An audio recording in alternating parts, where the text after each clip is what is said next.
Si toi, tu mets un jeu sur Steam et que tu es pas contacté, ça sent mauvais. Mais la plupart des jeux qui ont du potentiel, ils sont tous contactés. Moi, je connais Blizzard. Blizzard, ils font des centaines de jeux par an. Ils font des jeux tout le temps, tout le temps.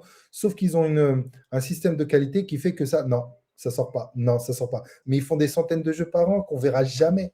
Donc, c'est normal de commencer et de jamais finir. Mais par contre, de commencer et d'en mettre un sur Steam, c'est une belle expérience pour quelqu'un qui l'a jamais fait. Il y a plein de jeux qui cartonnent, c'est fait avec des assets à 20 balles, 30 Ouais, ouais, ouais, je les vois aussi, c'est ouf. juste entre parenthèses, Vampire Survivor, qui a rendu son créateur millionnaire, la première version, c'est que des assets qu'il a achetés à 30 euros. Et donc, ça, c'était la base. M'associer, payer ou acheter des assets. Et maintenant, il y a l'IA.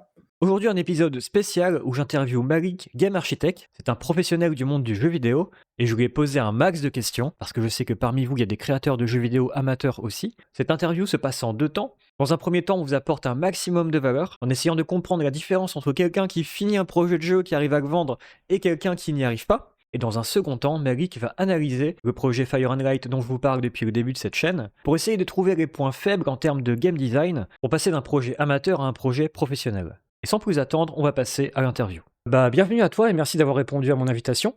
Alors moi, je dévore ta chaîne YouTube parce que tu as une approche qui est un peu, pas contraire à la mienne, mais très extraterrestre pour moi, parce que tu apportes un cadre au projet, ce qui moi n'est pas le cas du tout, je suis très chaotique, tu vois.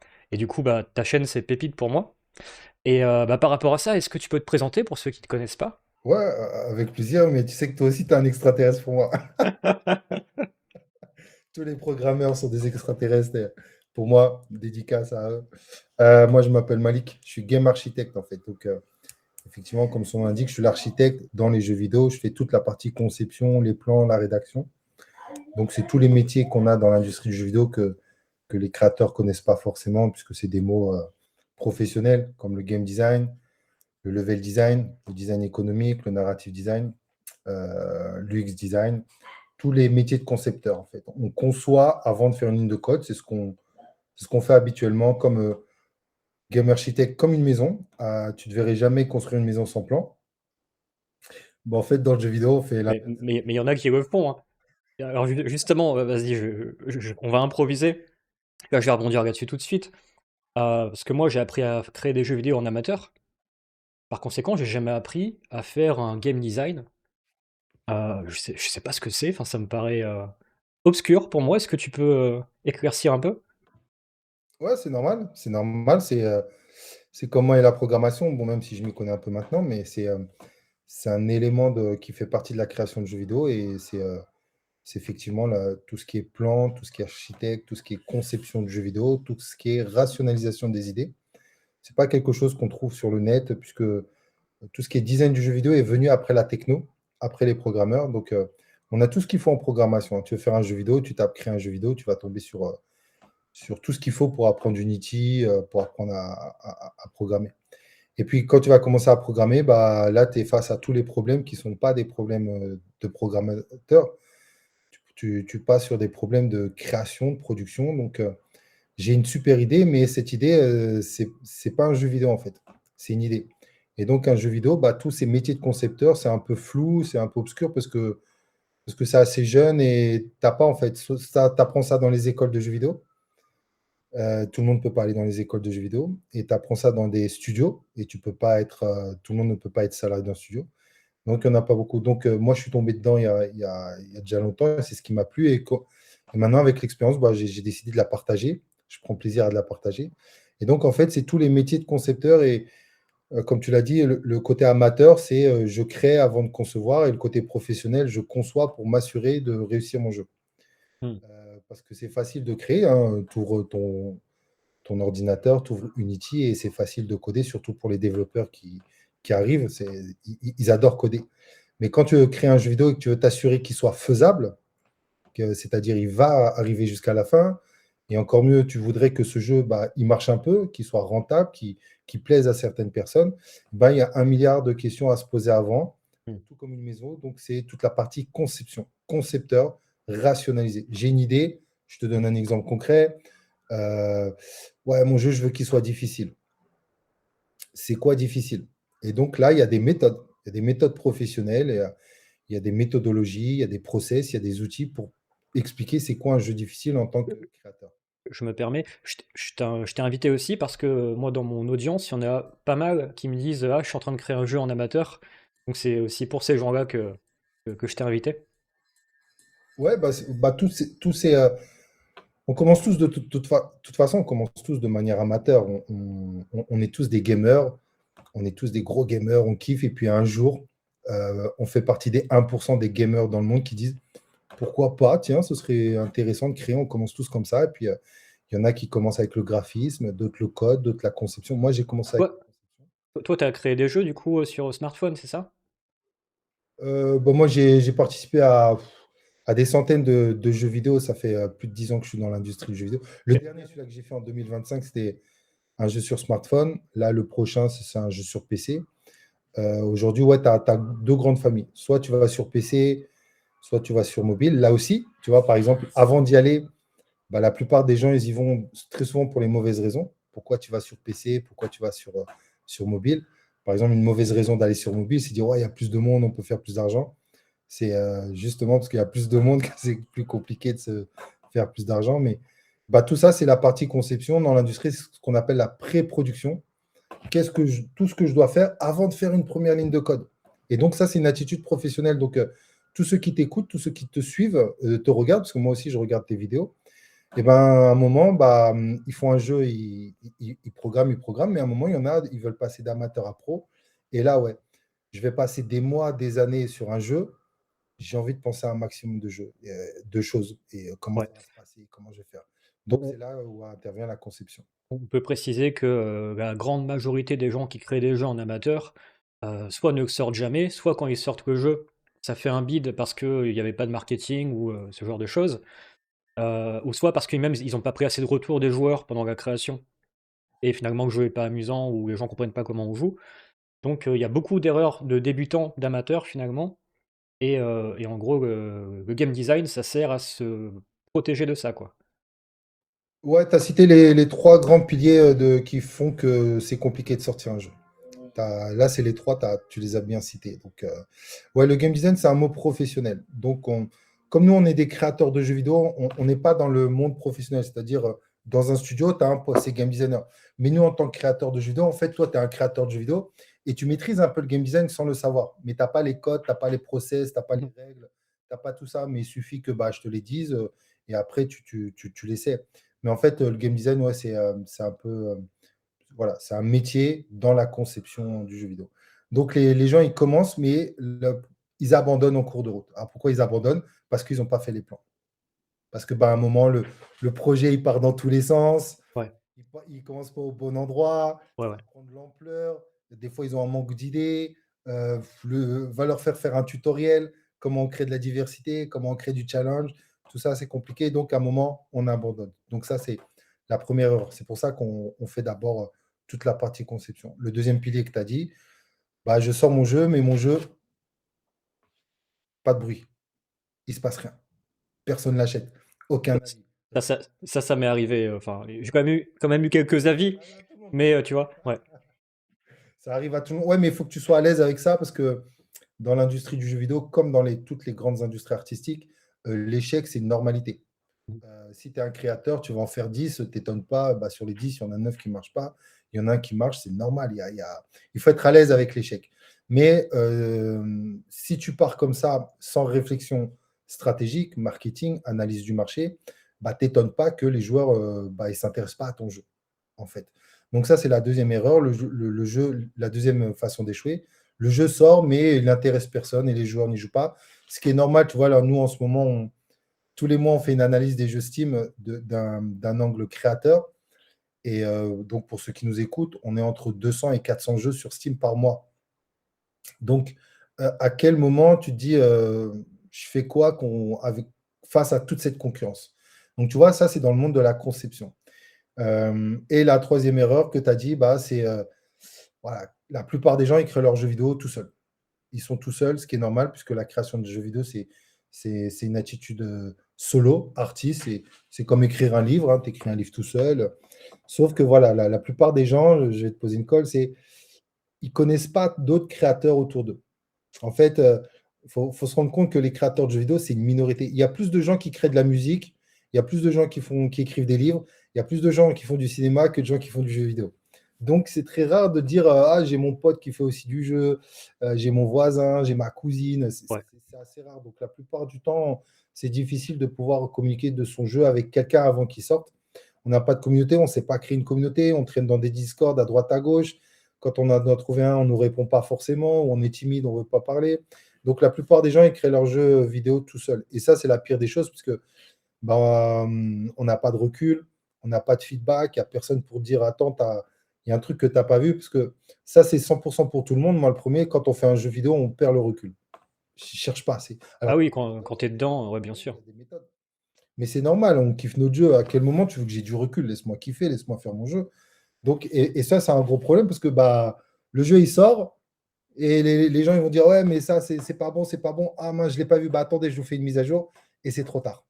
C'est trop tard. Les joueurs, ils sont très violents, hein. Ils s'en fichent de nous. Ils s'en fichent qu'on a galéré à faire un jeu, qu'on a fait des nuits blanches, qu'on a dépensé notre énergie, notre argent, qu'on a mis 2 ans à le faire. Ça, c'est le dernier de leurs soucis en tant que gamer. Donc, on a très souvent une seule chance de réussir avec un jeu. Hmm. Sinon, c'est pas bon. Donc voilà, l'échec, Quand tu dis, dans ce que tu vas dire. quand tu dis une seule chance, tu parles d'un jeu euh, qui sort et point barre. Imaginons un créateur commence par faire un playtest, une démo, un early access. Est-ce que là, il n'y a pas justement plusieurs chances de prendre du feedback et améliorer son jeu? Et ben là, tu vois, tu as un début de stratégie. Hmm. Donc là, tu commences à être un peu plus professionnel. Donc oui, effectivement, c'est ça. Donc on va rester que sur les jeux Steam, mais on peut aussi parler des jeux mobiles. Donc ouais, il y a des stratégies d'y aller étape par étape, au fur et à mesure. Par exemple, sur mobile, c'est très puissant. Tu sors sur un jeu mobile sur Google, par exemple. Il y a tout un système pour que ton jeu ne soit pas vu par tout le monde, par une petite communauté, pour déjà choper de l'analyse, voir les premiers avis, mais sans que ça ait une incidence sur ton classement dans les stores. Tu vois, donc il y a tout ça à connaître. Et sur Steam, bah, c'est pareil. Effectivement, sur Steam, tu fais ta première page, il y a de l'accès anticipé, il y a de la démo, il y a toute une petite stratégie pour commencer à faire ton jeu avec des gens qui, ah tiens, ils sont tombés dessus et ils commencent à te donner un avis. Tiens, ah, j'aime bien ton jeu, mais il y a ça. Hop, tu dis, hey, viens dans mon Discord. Mais c'est jamais facile parce que sur Steam, tu es tout de suite. Faut savoir que le jeu vidéo, c'est tout de suite international. Donc, si le mec, c'est un Indien, si c'est allez, rien qu'un anglais et que tu ne parles pas anglais, si c'est un allemand, si c'est un brésilien, c'est un peu compliqué. Mais la meilleure méthode, tu l'as dit, et ça, c'est toute une stratégie, c'est de créer un jeu vidéo avec sa communauté. C'est ce que toi, tu fais, c'est nickel, c'est top. C'est en fait créer ça. 80% des jeux vidéo indépendants qui ont explosé ont été faits avec une communauté dès le début. Ouais, j'ai La plupart l'impression, des ouais. jeux qui ont, la plupart des jeux qui ont explosé dans l'indépendant, euh, toi, tu vois un jeu qui a cartonné, mais tu n'as pas vu que ce jeu, il est sorti depuis longtemps et qu'il y a une communauté qui l'a développé. En Ouais. fait. Tu l'as vu à un point T, à un moment T, tu vois. Donc, ce que tu fais, c'est le top, mais ce n'est pas évident parce que c'est une deuxième casquette. Toi, tu as une deuxième. Alors, toi, tu as plein de casquettes, mais faire un jeu et faire ce que tu veux, communiquer et créer sa communauté, c'est une autre casquette, en fait. Ah ouais, C'est c'est pas chaud, hein. donné à tout le monde, en Et, fait. et autant en tant que programmeur, je suis bon, en tant que marketeur, je suis amateur complet et c'est un autre métier, c'est horrible. Et moi qui suis introverti, devoir parler tous les jours sur Internet, etc. Waouh, quel défi, putain. Et c'est un autre métier. Ouais. C'est encore un autre métier, c'est une casquette, mais Et tiens, d'ailleurs, en parlant d'autres métiers là-dessus, est-ce que est-ce que tu conseillerais ou comment ça se passe pour se trouver un éditeur? Parce que justement, cet autre métier, c'est souvent le métier d'éditeur finalement. ouais, alors bah, en fait, on ne cherche pas un éditeur. Il ne faut jamais chercher un éditeur. Ok. Je vais t'expliquer comment ça se passe en fait. Euh, ça ne sert à rien d'aller chercher un éditeur, surtout quand tu es au début amateur, parce qu'un éditeur, c'est quelqu'un qui va dépenser du temps et de l'argent, mais il veut s'assurer que tu aies les épaules pour ça. Donc si tu arrives en mode c'est mon premier jeu, c'est rare, tu vois, c'est très rare. Il faut que tu aies un peu de background, il faut qu'il y ait quelque chose. Et la plupart des gens, ils veulent un éditeur ou un distributeur, ce sont deux identités différentes. Et la meilleure trouver un éditeur, c'est pas de le trouver en fait. Ce qui se passe, les gens ne le savent pas, c'est que si ton jeu plaît sur Steam, tu vas être bombardé par tous les éditeurs. Ils vont tous te contacter. En fait, il faut savoir ça. Si toi, tu mets un jeu sur Steam et que tu n'es pas contacté, ça sent mauvais. Mais la plupart des jeux qui ont du potentiel, ils sont tous contactés. Nous, chaque année, moi, je travaille sur plein de jeux. L'année dernière, au moins une dizaine de jeux. Il y en a qui ne sont même pas sortis. En fait, les éditeurs, ils te contactent direct. Écoute, j'ai vu ton jeu, ça m'a l'air intéressant. Ils trouvent ton mail et ils te contactent parce qu'ils aimeraient bien, s'ils voient le potentiel, travailler avec toi pour gagner de l'argent avec toi. Donc, en fait, il ne faut pas chercher les éditeurs. T'inquiète pas que si ton jeu a du Ok. potentiel, les éditeurs te trouvent soit sur YouTube, parce qu'en fait, chez les éditeurs, les distributeurs, il y a des gens qui sont employés. Ils passent leur journée à trouver les prochaines pépites. Tout comme dans les autres industries. Dans les livres, tout le monde lit des livres pas encore sortis pour trouver la pépite. Dans les films, quel film on va pouvoir financer qui va cartonner. Dans la musique, écouter des mecs dans des studios qui n'est pas encore sorti ou sur Spotify qui n'a pas encore cartonné. Et dans le jeu vidéo, pareil. Si ton jeu a du potentiel sur Steam, t'inquiète pas, ils vont tous te contacter, français ou international, parce qu'il y a des gens qui ont essayé d'avoir le flair pour ou ça, si c'est bien fait, on peut gagner de l'argent avec lui, hop, il faut le contacter.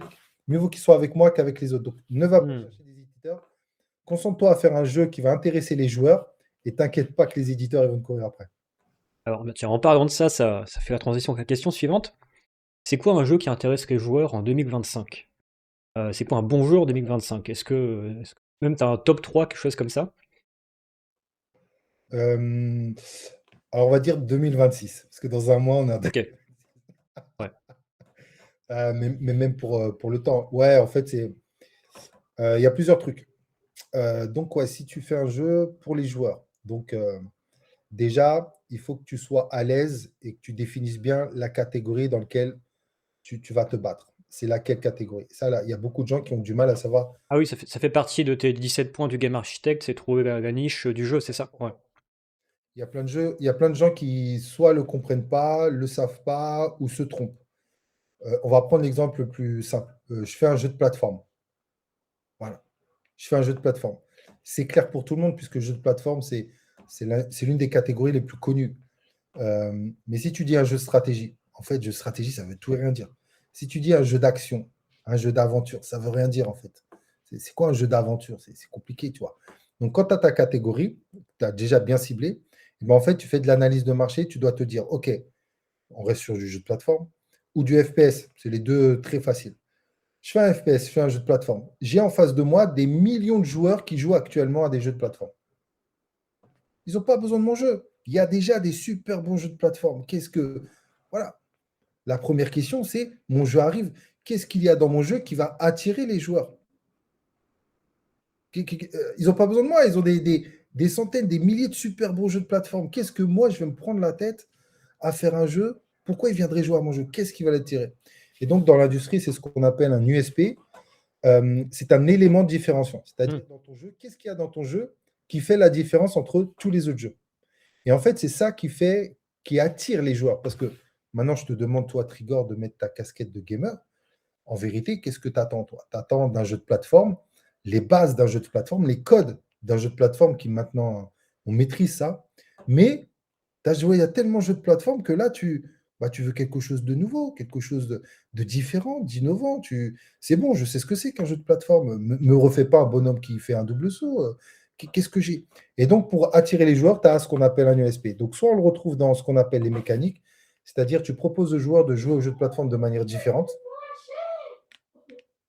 Donc, et là, on est en plein dans l'innovation. Ou soit c'est visuel, dans un univers très visuel. Je te donne deux exemples. Dans les jeux de plateforme, tu en as plein. Tu prends visuellement, c'est plus facile. Tu prends le jeu Cuphead. Est-ce que tu connais Cuphead? Ouais. Cuphead, Oui, c'est un jeu de visuellement, plateforme. c'est incroyable. Il n'y a pas plus classique. Tu sautes, tu tires. Je ne peux pas faire plus simple. Mais visuellement, toute l'industrie s'est pris une claque parce qu'ils ont fait un univers des dessins animés des années 60 qu'on n'avait jamais vu dans un jeu vidéo. Tu arrives avec quelque chose d'innovant. Donc, les millions de joueurs de plateformes qui sont à la recherche de nouvelles expériences, ils ont eu ce qu'ils voulaient. Tu vois, tu prends le jeu, dans le jeu de plateforme, tu en as deux grands classiques. Est-ce que tu connais Fez? Ouais. Pareil, Fez, c'est un jeu de plateforme. Tu sautes, tu discutes et tu avances. Sauf qu'il y a un truc, donc pour ceux qui ne connaissent pas, c'est un jeu en 4 dimensions. C'est assez compliqué à l'expliquer, mais rien que vous voyez une vidéo, vous comprenez, ça tourne en fait. Vous allez de côté en côté. On n'avait jamais vu ça. Le mec, il a fait un jeu, il est devenu millionnaire. C'est devenu un classique du jeu mobile. Donc, imagine, tu es fan de Fez, tu adores ce jeu. Eh, mais j'ai déjà joué à Fez. Qu'est-ce que tu apportes de différent? Donc, il va falloir que tu innoves sur de l'innovation. Et donc, ce qui attire les joueurs en 2025, 2026, 2027, ce sont les nouvelles expériences. Et ça, c'est à nous, créateurs, c'est à toi, à moi, à ceux qui nous écoutent, de créer quelque chose qui n'existe pas. Et il n'y a pas plus dur. C'est très créatif. Comment tu fais pour créer un jeu qui n'existe pas avec un concept innovant, un mélange différent, apporter quelque chose auquel toi et moi, on n'avait pas pensé, mais que lui a pensé. Et donc, c'est la partie très créative. Donc, pour te répondre, c'est tout simplement créer un jeu vidéo qui n'existe pas, qui apporte une expérience nouvelle. Si tu fais un jeu qui existe déjà, le joueur, il n'a pas d'intérêt à jouer à ton jeu, en fait. Hmm. Ouais, en marketing, on dit souvent qu'il faut éviter l'effet oh putain, encore un. Si c'est ton Ouais, premier jeu vidéo, cherche pas l'innovation parce que c'est dur. Au moins, faire un premier jeu sur Steam, c'est déjà une aventure, c'est déjà un défi. Donc, te prends pas la tête à chercher les joueurs, mais prends-toi toi la tête à devenir un vrai créateur de jeu et te dire, ouais, moi j'ai un jeu sur Steam. C'est déjà une super belle étape, en ouais. fait. Sortir un produit fini, c'est déjà quelque chose. Ouais. C'est énorme. Bah ouais, je sais pas combien de jeux tu as fait. Moi, 80% des jeux sur lesquels j'ai travaillé, ils sont jamais sortis. Et ils sortiront jamais. Ouais, moi aussi, moi aussi. Ouais. Et c'est normal. Il faut être à l'aise. Maintenant, tu fais l'inverse, tu fais chez les gros. Tu prends Blizzard. Moi, je connais Blizzard. Blizzard, ils font des centaines de jeux par an. Sauf qu'on ne les voit pas. Hmm. C'est en interne. Tu crois vraiment qu'ils sortent pas de jeux? Ils font des jeux tout le temps, tout le temps. Sauf qu'ils ont un système de qualité qui fait que ça, non, ça sort pas. Non, ça sort pas. Ça arrive, ça arrive. Non, finalement, ça sort pas. En interne, ils font du playtest en interne. Ils n'ont pas besoin de créer une communauté. Ils ont déjà l'une des plus grandes ou des meilleures communautés. Donc, en fait, ils font des jeux, mais Blizzard, ils ont quoi? Ils ont 5 licences, mais ils font des centaines de jeux par an qu'on verra jamais. Donc c'est normal de commencer et de jamais finir. Mais par contre, de commencer et d'en mettre un sur Steam, c'est une belle expérience pour quelqu'un qui l'a jamais fait. Ok, ok. On va enchaîner sur mon top 3 du coup des jeux 2025-2026. En tant que joueur, Ouais. en tant que joueur, Ou même en tant que professionnel, en mode putain, ces jeux-là, ils ont apporté quelque chose dans le monde du jeu vidéo, ou d'un point de vue marketing, ils ont réussi à percer. Et ce qui me vient en tête, par exemple, là, c'est Megabonk, où le gars a assuré. euh, tu vois? pourquoi Megamong a autant de succès? Bah, de ce que j'ai compris, déjà, il y avait une démo, le gars a bien peaufiné son jeu en interne avec ses fans, et il faisait des shorts sur TikTok. Il faisait des shorts qui faisaient des millions de vues. Donc il avait beaucoup, beaucoup de wishlist, et quand le jeu est sorti, bon bah, Donc tu es en train de me dire le jeu il a cartonné parce qu'il a fait une bonne communication? bah, le jeu est bon aussi, mais t'as plein de bons jeux qui cartonnent pas. Mais qu'est-ce qui fait que ce jeu-là, Day One, tout le monde y a joué? Non? Vas-y, dis. Non, ça n'existe pas. Megamong, l'expérience que tu vis dans ce jeu, il est unique. Il n'y a pas d'autre jeu comme lui.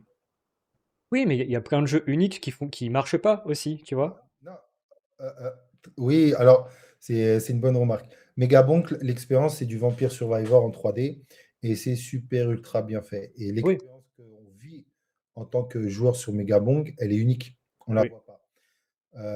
Donc c'est une des raisons. Après, il a fait de la com, comme beaucoup de jeux font de la com et ça ne marche pas. Donc lui, il a fait deux choses. Je vais t'expliquer, mais de très haut.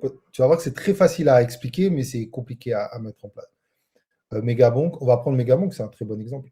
Peut-être qu'il va avoir un trophée là bientôt. Megabonk, il a fait les trois choses qui fait un carton. Le premier, c'est qu'il arrivait avec une innovation. La manière dont on joue, il n'y a pas d'autre jeu comme lui. Il n'y a pas. Tu peux chercher. Va y en avoir. Là, va y en avoir là. Ouais. 2026, va y en avoir. Je trouve ce qu'il a vraiment apporté, c'est le fait que les ennemis puissent se monter les uns sur les autres, donc ça fait des pyramides d'ennemis qui te foncent dessus. Et aussi le fait de pouvoir surfer sur la map, c'est tout con, mais c'est super fun du coup. Dis-moi où tu as déjà vu ça. Mm. Ouais, nulle part. Voilà. Donc ça c'est le premier point, c'est l'innovation. Maintenant, tu as soulevé un truc très intéressant. Effectivement, l'innovation, il y en a beaucoup, mais ça ne marche pas. Parce qu'ils ont raté le deuxième, qui est l'exécution. C'est-à-dire, tu as une bonne innovation, mais il faut bien l'exécuter. Il faut bien le conceptualiser, il faut bien le programmer, il faut bien le rendre visuel. En fait, toute la partie production, il faut savoir que production, donc développement, conception, retiens bien cette phrase parce qu'elle est très simple. C'est très facile de transformer une très bonne idée en mauvais jeu vidéo. Donc, il y a beaucoup de gens qui sont innovants, mais ils ratent l'exécution.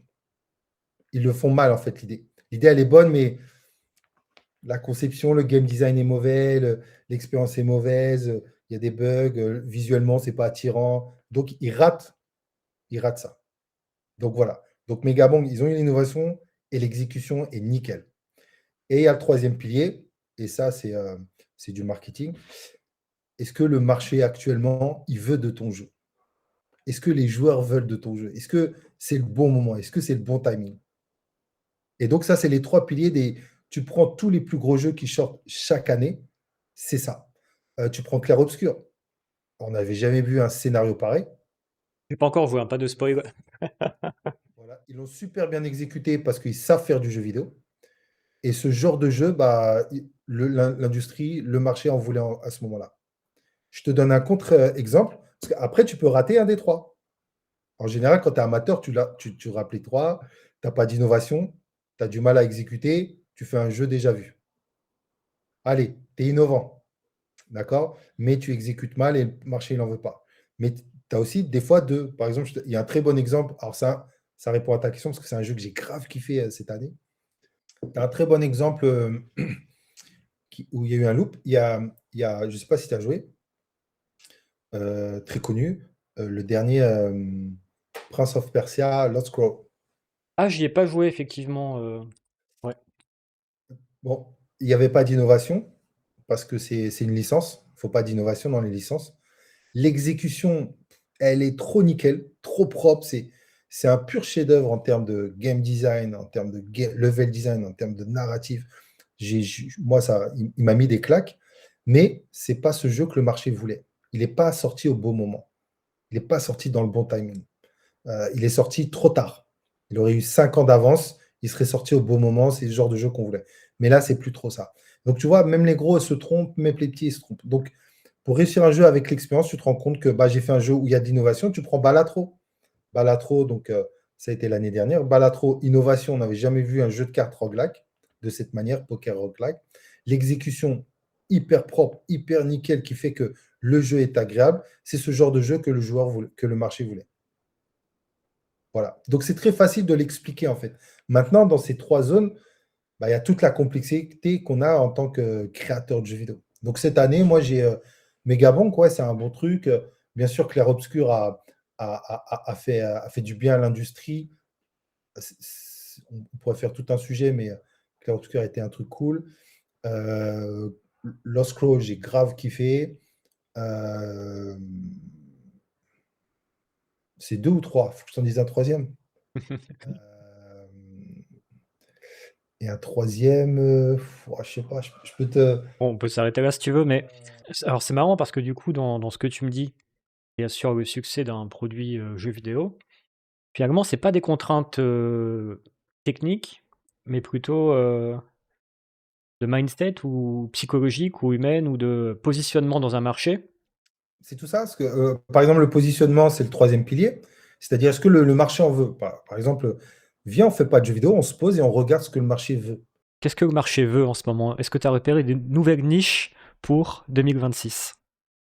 Ouais, tu as des trucs cool. En ce moment, il y a, bah, après, c'est des chiffres. Donc, il y a des trucs en montée. Il y a les jeux cosy qui prennent de plus en plus d'ampleur. Donc, les jeux cosy, c'est les jeux où il y a fait pour détendre les gens. Donc, c'est des jeux non punitifs. Il y en a de plus en plus. Les gens en ont de plus en plus marre de travailler, donc ils veulent se détendre quand ils font les jeux. Donc, tu as les cosy. Tu as des jeux, c'est un peu spécial. Tu as des jeux desktop. Tu as des jeux où c'est des jeux, tu peux jouer sur l'interface. Ça va être de plus en plus, ça va attirer de plus en plus de monde. Pourquoi? Euh, C'est quoi l'intérêt? Moi, j'ai pas compris cette niche encore. et en fait, bah voilà, c'est une belle approche d'expérience. Donc, pourquoi ça marche? Bah, imagine que tu es devant ton ordinateur et au lieu de jouer à un jeu, bah, tu es obligé de travailler. Là, je pourrais jouer à un jeu en fait en discutant avec toi. Mmh. Je pourrais nourrir mon poisson. Ah ouais, En fait, oui. c'est les C'est jeux que qu'on a eu sur les réseaux sociaux, sur Facebook. Et au lieu de l'avoir sur un onglet, on l'a directement sur son ordinateur. Je pourrais, tu sais, comme les jeux où où tu peux télétravailler en même temps, quoi. une minute. Voilà, je peux regarder un film. En fait, depuis ça, on est tous devenus multitâches. Je ne sais pas si tu regardes Netflix, mais avant le smartphone, quand on regardait un film à la télé, on regardait le film. Bah, maintenant, tu regardes un film, tu es là. Et maintenant, l'ordinateur, tu es un multitâche. Tu fais pas. C'est rare de faire. C'est un savoir de faire du Oui. one tâche, tu vois. Euh, Bah, c'est du multitâche, en fait. Donc, ces jeux-là, si tu arrives à attraper le bon concept, et ben, la personne va travailler, regarder des films, traîner sur YouTube, discuter avec des gens, tout en jouant à son jeu sur le côté. Voilà, donc c'est une niche qui est en train de se développer, qui est super intéressante. C'est pour ça aussi que ce sont des jeux très automatiques, où t'as pas besoin de jouer beaucoup, ça joue tout seul. Ok. Voilà, et là, tu vois, tu parles de conception. C'est-à-dire comment je crée un jeu vidéo qui demande peu d'énergie au joueur, mais qui le fait rester dans le jeu. On ne parle pas de programmation, on ne parle pas de visuel. Ça, c'est de la conception. Comment je fais pour que le joueur il reste parce que il faut qu'il attende dans 3 minutes, parce que dans 3 minutes, il va avoir un truc qui va lui dire d'attendre 2 minutes. Et au final, bah, il est resté 1 heure sur mon jeu et pas sur ton jeu. Et ben ça, c'est de la pure conception. C'est Ça me ça fait, que je fais, c'est ça que j'enseigne et c'est ça que tu dois apprendre. Parce que c'est ça sur la concurrence, c'est pourquoi les gens jouent à ton jeu, ils restent sur ton jeu, ils ne vont pas jouer à un jeu des autres. je veux dire qu'un Donc, jeu, je veux dire qu'un jeu, plutôt que de faire 10 000 actions en 5 minutes, si tu fais juste une action et le reste est automatique, mais tu as fait la bonne action, c'est autant satisfaisant, voire plus satisfaisant. En fait, c'est comme si tu apprenais à bien prompter ChatGPT. Un seul bon prompt t'épargne des milliers de prises de tête. oui, oui, oui, ça, c'est un très bon exemple. C'est un très bon exemple, mais ça, c'est plus une expertise, c'est un savoir. Par contre, le plaisir d'un jeu, il est différent en fonction de ton style de jeu. C'est-à-dire que c'est quoi un bon jeu vidéo? Ça ne peut pas s'expliquer. Mais par contre, tu peux dire c'est quoi un bon FPS, un bon tower defense, un bon jeu d'horreur, un bon jeu de plateforme, un bon jeu de course, parce que chaque jeu ne procure pas les mêmes émotions et la même expérience pour le joueur. Donc, c'est un peu différent. Donc, tu as ces deux-là. Faut ralentir sur les jeux d'horreur. Pourquoi? Il y en a trop? C'est plus trop tendance. C'est plus trop tendance. Et Moi, j'ai l'impression que les devs amateurs, ils commençaient leur premier jeu par un jeu d'horreur parce que c'est facile de faire un jeu d'horreur, ça n'a pas besoin d'être super beau pour faire peur. Et j'ai l'impression qu'ensuite, la mode, c'était de faire des survivors. Il y a eu beaucoup de survivors faits par des devs solo. Alors, attention, le Survivor et horreur, c'est deux choses différentes. Oui, oui, justement. Survivor, c'est de la survie. Effectivement, de la survie, je pourrais te dire, ouais, tu peux aller sur de la survie. Quand je dis survivor, c'est en mode vampire survivor, hein, Ah, Ah, ok. oui, tu vois, ok. Donc, Vampire Survivor, tu peux venir, mais comme d'hab, il faut que tu apportes une innovation. Mhm. Megabonk l'a fait. Donc, Vampire Survivor, ok, mais il y a quoi de différent, il y a quoi de nouveau? Sinon, les joueurs, ça y est, ils en ont trop. Et surtout, il y en a plein qui sont bien faits. Et les jeux d'horreur, c'est les jeux d'horreur où ça crée l'émotion peur. Donc, c'est différent. Et créer de l'émotion, c'est très dur dans le jeu vidéo. Donc, tu as les jeux d'horreur qui font peur. Les survival horror, c'est une catégorie. En fait, il y a de la place partout à partir du moment où tu arrives à innover. Il n'y a pas une catégorie il n'y a pas une catégorie autant chez les professionnels que chez les amateurs où on peut dire eh, va là parce qu'il y a trop de place, il y a trop une demande, il y a trop d'argent à se faire. Ça ne marche pas. Par exemple, la catégorie où tu peux te faire le plus d'argent sur Steam, c'est la catégorie la plus difficile à faire, c'est la catégorie 4X. Ouais, j'allais le dire. 4X, tu gagnes beaucoup d'argent, mais la barrière est énorme parce que les 4X, c'est le style de jeu le plus difficile à faire. Parce que c'est des jeux très complets où il y a 4X, donc c'est-à-dire 4 systèmes de jeu qui doivent être complémentaires. C'est très compliqué de faire des 4X. Si tu le fais bien, tu cartonnes. Mais voilà, la barrière est très grande. Tu fais inversement, la barrière la plus faible sur Steam, c'est de faire des visual novels. Parce que les visual novels, tu peux faire des visual novels avec des outils où tu n'as pas besoin d'apprendre à coder. Sauf que la concurrence, elle est psychopathe. Quoi. C'est même pas en rêve, j'en fais un, moi. Tu vois, donc, mais par contre, il y a des visual novels chaque année qui cartonnent parce qu'encore une fois, ils apportent de l'innovation. Moi, je connais des visual novels, je t'en parle, tu ne les connais même pas. Ils ont grave cartonné dans le monde des gens qui aiment le visual novel, juste parce qu'ils ont apporté de l'innovation. Donc, on revient à ce que j'ai dit, Tu prends ta catégorie, tu analyses la concurrence et tu t'interdis de faire pareil ou de faire moins bien. Donc ce qui veut dire que quand j'essaie de reformuler un peu pour les amateurs qui nous écoutent. Donc si j'ai un projet de jeu, heu, je trouve la niche, je me compare à toute la niche et j'essaie d'imaginer, moi, si j'arrive dans le magasin, est-ce que les gens auraient envie de jouer à mon jeu plutôt que de jouer au jeu des autres, quoi? Ouais, sauf que cet exercice, c'est difficile quand tu es amateur, en fait. C'est difficile de se mettre à la place du gamer parce qu'on on est en c'est un peu biaisé parce que notre idée, on la trouve bonne et Ouais. c'est pour ça qu'il y a un autre truc à faire, on l'a un peu dit au début, c'est de mettre son idée le plus tôt possible, quelque part, sur les stores, sur les réseaux sociaux, pour sentir si ça sent bon ou si ça sent mauvais. En fait, il y a plein de jeux, qui sont sortis via une vidéo YouTube et qui ont grave pris de l'ampleur parce qu'ils apportaient quelque chose de différent, de niveau et ça sentait bon. Donc si à un moment tu mets une vidéo et qu'il n'y a personne qui s'y intéresse, tu sais que ça sent mauvais, bah, passe à autre chose. Mmh. Il faut être à l'aise avec ça. On est des créateurs de jeux vidéo, des idées, on est des machines à idées. Mais ensuite, l'idée, il faut bien l'exécuter et il faut que cette idée soit acceptée par le marché.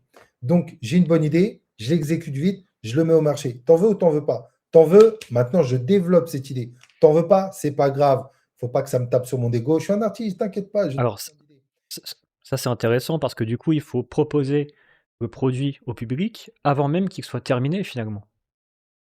Bien sûr. Moi, la plupart des créateurs, indés dont je regarde les histoires sur Reddit: «Ah, j'ai bossé 6 ans sur le projet, je le sors enfin, personne n'y joue», Ouais, donc c'est ça la pire erreur finalement, quoi. C'est d'attendre que le truc soit abouti et «bien fini» entre guillemets. ouais, mais c'est parce que ça c'est le classique. En fait, c'est le mindset, c'est-à-dire, pourquoi tu fais le jeu vidéo? Donc, là, les gens qui font un jeu vidéo pendant 6 ans, ils le sortent, ça marche pas. C'est un jeu vidéo de gamer, c'est-à-dire ils font leur jeu rêvé. Leur jeu rêvé. Ouais. Ils ont pris pendant 6 ans plaisir à le faire. Ça a été un défi, ils le sortent. Le marché en veut pas. Voilà, bah, voilà. C'est un jeu de gamer. Je le veux ce jeu. Je vais tout faire pour l'avoir. Donc ça, c'est normal. C'est classique. Maintenant, si tu es dans une démarche de vivre de ton art, d'être créateur, ton objectif, c'est de trouver une idée qui te plaît, une idée qui est réalisable, une idée que les gens veulent. Et donc pour ça, bah, faut être une machine à idées pour trouver la bonne idée. Faut être cool que bah, la première idée n'est pas la bonne. Faut être à l'aise avec ça. L'exécution, ça demande de l'expérience. Savoir bien exécuter, ça demande de l'XP. Donc, ça demande du temps à savoir bien exécuter des idées. Et je ne sais pas si le marché en veut. Donc, je ne vais pas me prendre la tête à faire un jeu complet. Je vais faire un petit bout. Donc, ça peut s'appeler une démo. Ça peut s'appeler un accès anticipé. Nous, on appelle ça des JMC, des jeux minimum commercial. Ça peut être des MVP. Voilà, tu peux dire ce que tu veux, mais donne 10, 15, 20, 30 minutes de ton jeu sur le marché et avec ça, ça suffit largement pour que les gens te disent passe à autre chose ou waouh, j'en veux plus. Et donc, tous les jeux indés qui ont cartonné, ils ont donné 10, 20, 30 minutes au début. Et ça sentait bon. Il y a une grosse demande et ils savaient que c'était le bon jeu. Ils l'ont développé en entier. Si ça sent pas bon, tu le kills. Faut vraiment pas avoir peur du kill. Ouais. Un artiste doit killer. Euh, Si on prend les autres industries, quand vous lisez un livre, quand on lit un livre, il y a plein de pages qui a été killées avant la version finale. Quand on regarde un film qui dure 1 heure et demie, il y a des heures et des heures de rush qui n'ont pas été mis dans le film. Quand on écoute un album d'un artiste où il y a 15 titres, et il en a fait 40, 50, il y a la moitié qui sortira jamais. Un jeu vidéo, c'est pareil. Et il faut le savoir quand on joue à. Rien que dans les AAA, tu dois jouer à 30% des idées qu'ils ont. Parce qu'ils n'ont ni l'argent, ni le budget, ni le temps de faire les jeux en entier. Par contre, on les garde. Si ça marche bien, on fera le 2, on fera un DLC, on fera une mise à jour. Donc, même les gros le font. Donc, c'est quoi le cœur de ton idée? Je l'exécute bien et je le mets sur le marché. Ça sent bon, je le développe. Ça sent mauvais, je kill. Une autre question là un peu tabou chez les créateurs de jeux. Heu, Comment on choisit le bon prix de son jeu vidéo? Moi, mon regard là-dessus, c'est que j'ai l'impression que les devs indés se tirent trop vers le bas et pricent pas leurs jeux assez cher et surtout quand tu as des Hollow Knight, Silksong, ou je sais plus quel jeu, Hades 2 qui se vend à 20 €, enfin ça me fait péter un câble, Ouais. tu vois? Et moi, ma stratégie, là, pour l'instant, mon jeu, je le vends à 20 €, ce qui est cher pour un Rogue Survivor, sachant que, bah, la plupart du temps, les gens achètent sur Steam en promo. Donc si le jeu doit descendre à 10 balles en promo, 1 fois tous les 3 mois, tant mieux pour ceux qui veulent l'acheter à 10 balles, tu vois? Mais voilà, moi, je suis partisan de mettre son jeu aussi cher que possible, dans les limites du raisonnable par rapport au contenu, mais puis même, je trouve 20 balles, c'est moins qu'un paquet de cigarettes. Si tu as bossé 6 mois dessus, faut se respecter un peu, quoi. Donc voilà, je sais pas ce que tu en penses? Alors le prix, ouais, c'est hors tabou. Non, je sais pas. Oh, il faut être à l'aise avec l'argent si tu veux en faire ton métier. Si tu veux devenir créateur, il faut être à l'aise avec l'argent, comme un salarié doit être à l'aise avec la paie qu'il a à la fin du mois. Euh, En fait, sur Steam, c'est très simple. C'est une question déjà de concurrence, c'est-à-dire où est-ce que tu te positionnes en fonction de la concurrence. C'est-à-dire que bah, ils coûtent combien les meilleurs, ils coûtent combien les plus nuls, et où est-ce que tu veux te situer. Est-ce que tu es en bas parce que tu veux faire un premier jeu et tu n'as pas l'ambition d'en vivre, donc tu fais déjà un premier jeu, donc tu es en bas. Ou alors tu es en haut parce que tu as réussi à trouver du financement, tu veux faire un gros truc, et donc tu sais que tu vas faire partie tu vas proposer une belle expérience.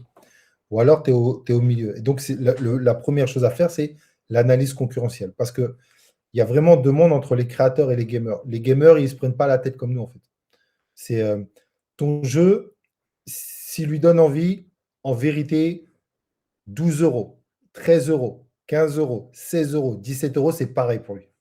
S'il veut ton jeu, il va l'acheter. Ton jeu qui soit à 1 euro, 2 euros, 9 euros, c'est pareil.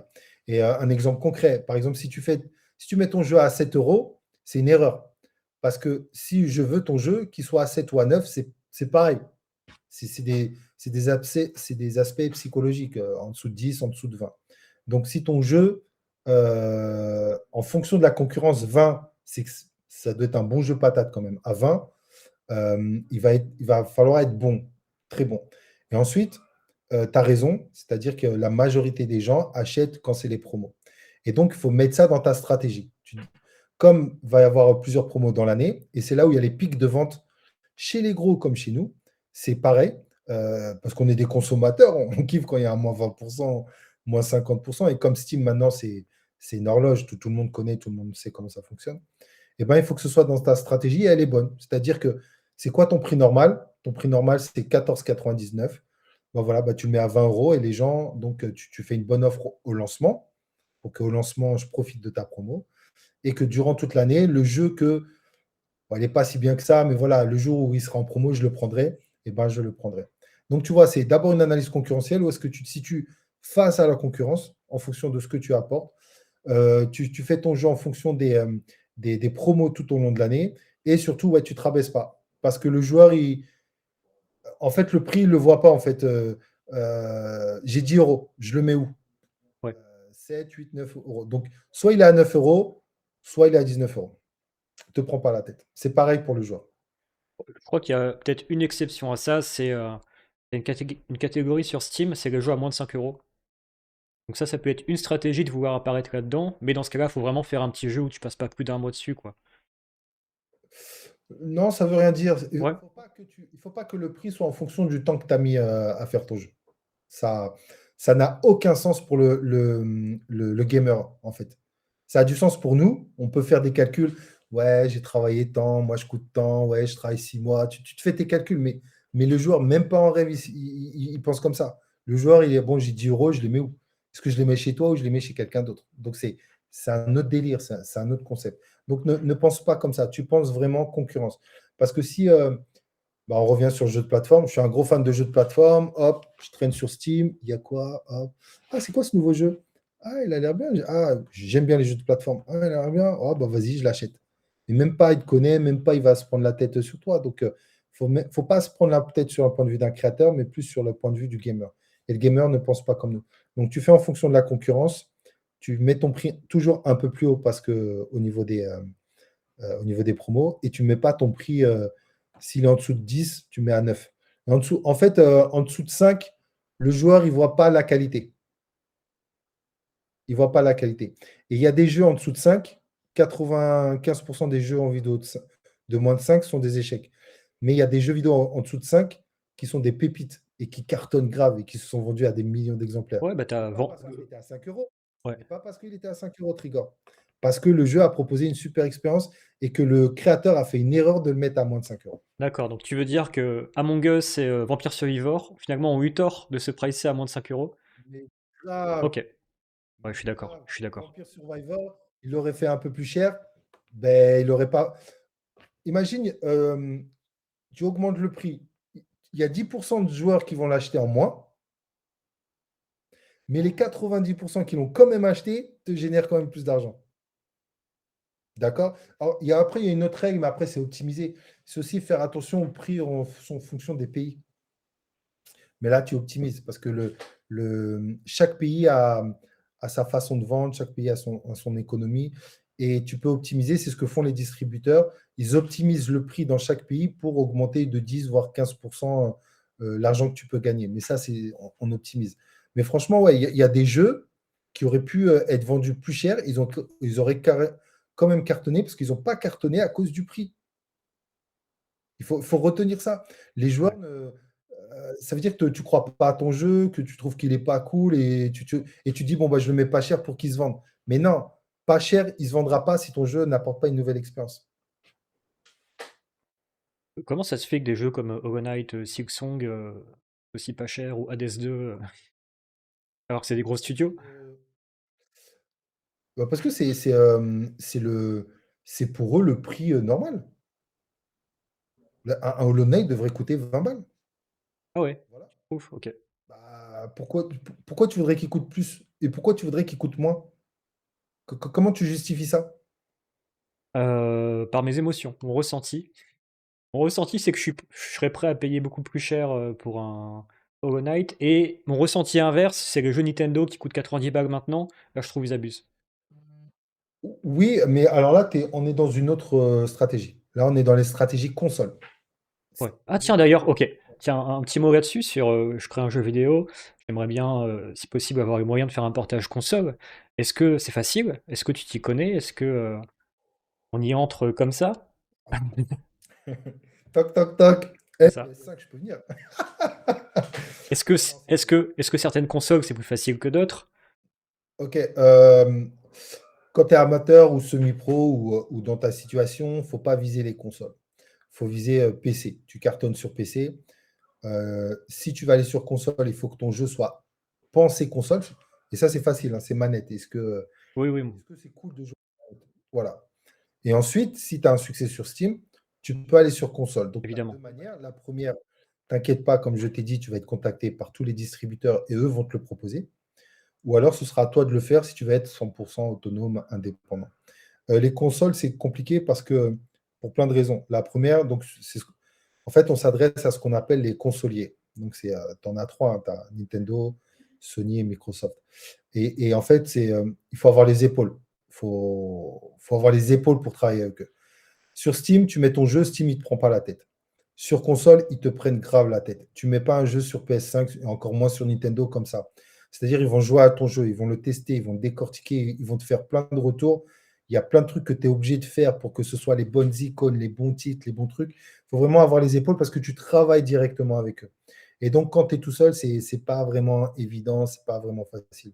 C'est beaucoup plus de charge de travail. Donc, déjà que tu as du mal à sortir un jeu sur Steam, sur console, tu mets la barre plus haute. Ensuite, il faut que tu achètes un kit de développement. Tu ne fais pas un jeu sur Unity comme ça. Il faut un kit de développement pour que ton jeu soit adapté sur les trois consoles. Donc, pareil, il faut acheter le kit, il faut être en relation avec les consolés. C'est ce que font un distributeur ou un éditeur qui sont en relation avec eux. Donc, en fait, voilà, c'est l'étape au-dessus.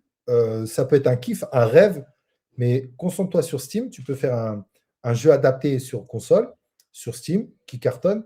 Et après, tu auras le temps, les moyens et après les épaules pour aller sur console.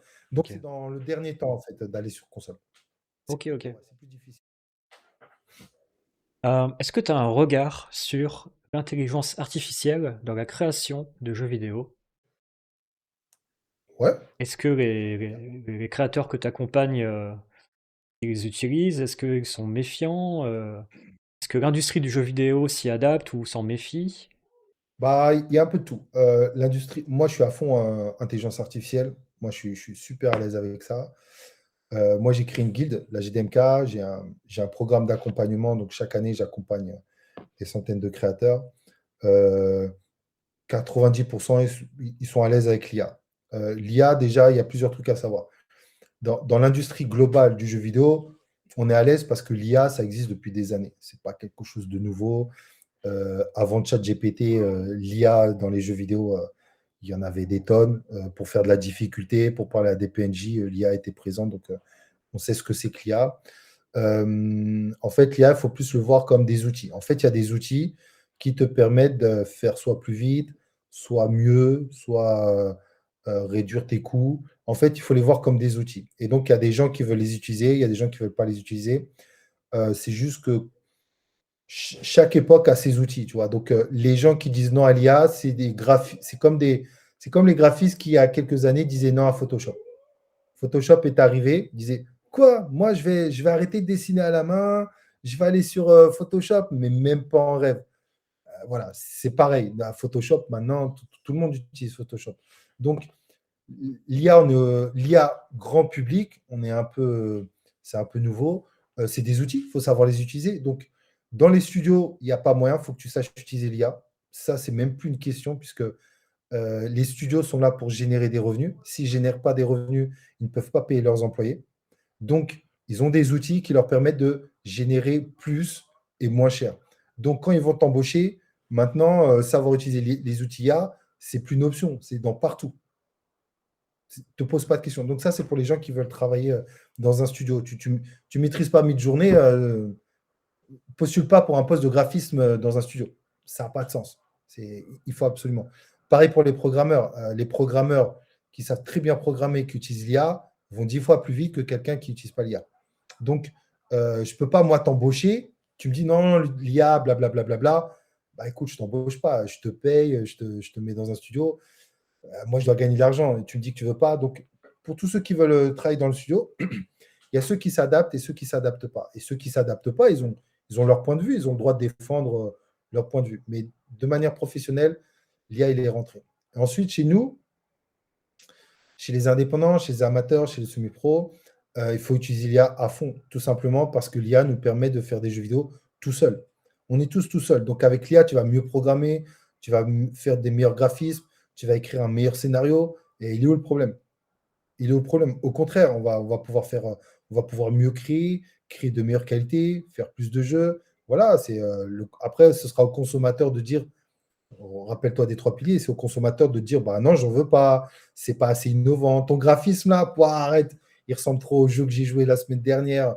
Ça, c'est ton problème de créateur. C'est pas parce que tu as un outil qu'il faut savoir, comme tu l'as dit, le promptage, aujourd'hui, le promptage, c'est un savoir-faire. Savoir prompter, c'est pas. Il y a des gens qui rigolent là-dessus, mais savoir prompter, c'est comme savoir dessiner. Par exemple, le dessin, les graphismes, leur force, c'est de maîtriser le trait.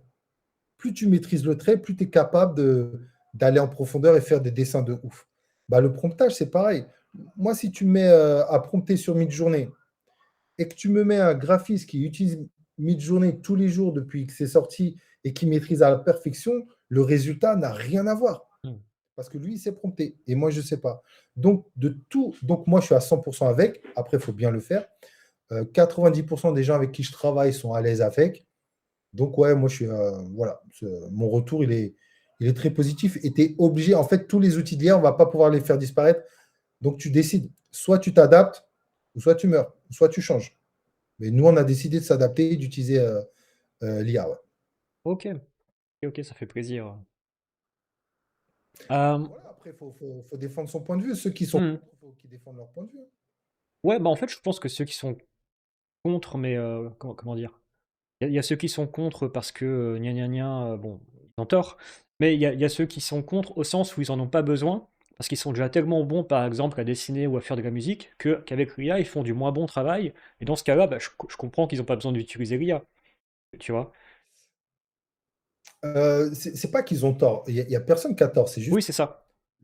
c'est avoir son point de vue et de le défendre. Moi, j'ai mon point de vue, je le défends, j'ai des arguments. Mais celui-là qui n'a pas le même point de vue, il n'a pas tort et il faut qu'il argumente et il a raison de son point de vue. Après, il y a des bonnes utilisations, des mauvaises utilisations, il y a des bonnes raisons, il y a des mauvaises raisons. L'IA est un sujet comme comme n'importe quel autre sujet dans la vie, et il faut savoir l'argumenter. Donc là, je t'ai donné des arguments dans lesquels où moi, je suis à l'aise et je suis à fond. Là, on sort un jeu, là, donc on est sur un nouveau jeu avec mon associé qui va sortir en mars-avril. Moi, je vais utiliser l'IA. D'ailleurs, tu vas faire une vidéo avec moi parce que j'ai plein de questions, parce que je sais que toi, tu deviens un spécialiste dans l'IA pour faire Ouais, des vidéos. avec plaisir. Je suis à l'aise, mais il y a plein de trucs où je ne sais pas. J'aimerais bien savoir, surtout au niveau graphique. Euh, Par exemple, la plupart des graphistes, la plupart des créateurs, ils vont être en galère au niveau du graphisme. Ils ne sont pas graphistes, ils ne peuvent pas dessiner. Donc, tu as plusieurs solutions. Trouver un associé graphiste, galère. Vas-y, va trouver un pote graphiste qui va dire je vais consacrer 6 mois de ma vie à faire avec toi un jeu. C'est galère. C'est le haut du panier, ça. Ok, ensuite, deuxième solution, tu as de l'argent. Tu as de l'argent, bah, tu vas sur Fiverr, tu sais exactement ce que tu veux. Tu as travaillé avec moi, on a fait tous les plans, on a fait un mood board, tu sais exactement ce que tu veux. Tu payes un prestataire qui va te dessiner exactement ce que tu veux. Ça va te coûter un billet. La plupart des gens, ils n'ont pas l'argent. Et ensuite, qu'est-ce qu'il y a? Et bien là, on rentre dans ce qu'on appelle les assets, donc des gens qui ont fait des visuels et qui les mettent en vente, 10 euros, 20 euros, 30 euros, et on a des super trucs. Mais là, tu as des gens qui vont dire ouais, mais ça, je l'ai déjà vu dans un jeu, dans un jeu.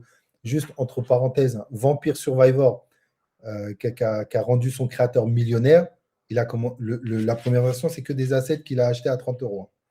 Et des jeux qui cartonnent, surtout sur mobile. Moi, je le vois parce que moi, j'ai plein d'assets. Il y a plein de jeux qui cartonnent, c'est fait avec des assets à 20 balles, 30 Ouais, balles. ouais, je les vois aussi, c'est ouf. Il faut vraiment le savoir. Et donc, ça, c'était la base. M'associer, payer ou acheter des assets. Et maintenant, il y a l'IA. Donc, on va t'apprendre à bien prompter. Il y a des logiciels qui te permettent d'avoir des bons personnages, des bons items, des bons décors. C'est génial. Maintenant, faut pas. Voilà, il y a le problème, ouais, mais c'est inspiré des. C'est un autre sujet, mais c'est inspiré, ça prend les travaux des autres. Bah ouais, mais c'est à toi de faire en sorte que ton prompt ne copie pas s'inspire, parce que tu es Ça. obligé de t'inspirer avec ou sans prompt, mais de faire ta patte. Et donc, ta patte, elle est ressentie sur ton prompt. C'est ça, parfois je vois des gens qui critiquent que j'utilise les IA pour dessiner mes persos. Je vais sur leur Instagram, qu'est-ce qu'ils font? Ils font des One Piece, des Naruto et DM pour commission. C'est pas correct, tu vois?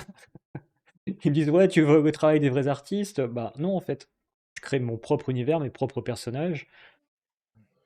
Non, non, le gros problème, c'est la rémunération. On est en train de dire aux gens, ouais, il a fait un personnage inspiré d'un tel et il redonne rien à l'autre. Ça, c'est un problème qui va être régulé dans le temps. C'est un peu comme le téléchargement illégal. C'est-à-dire que Oui. les gens ils téléchargent illégalement et personne ne gagne de l'argent. Donc, tu es en train de faire un truc de qualité, mais sans redonner de l'argent à celui qui t'a inspiré le plus. Tu vas dans les écoles, comment tu apprends à dessiner? En recopiant les Ouais. dessins d'un autre. Et à un moment, tu sais dessiner aussi bien qu'un autre. Tu as recopié. Et après, ce que tu as dessiné en t'inspirant des autres va te faire gagner de l'argent en ayant un poste de salarié.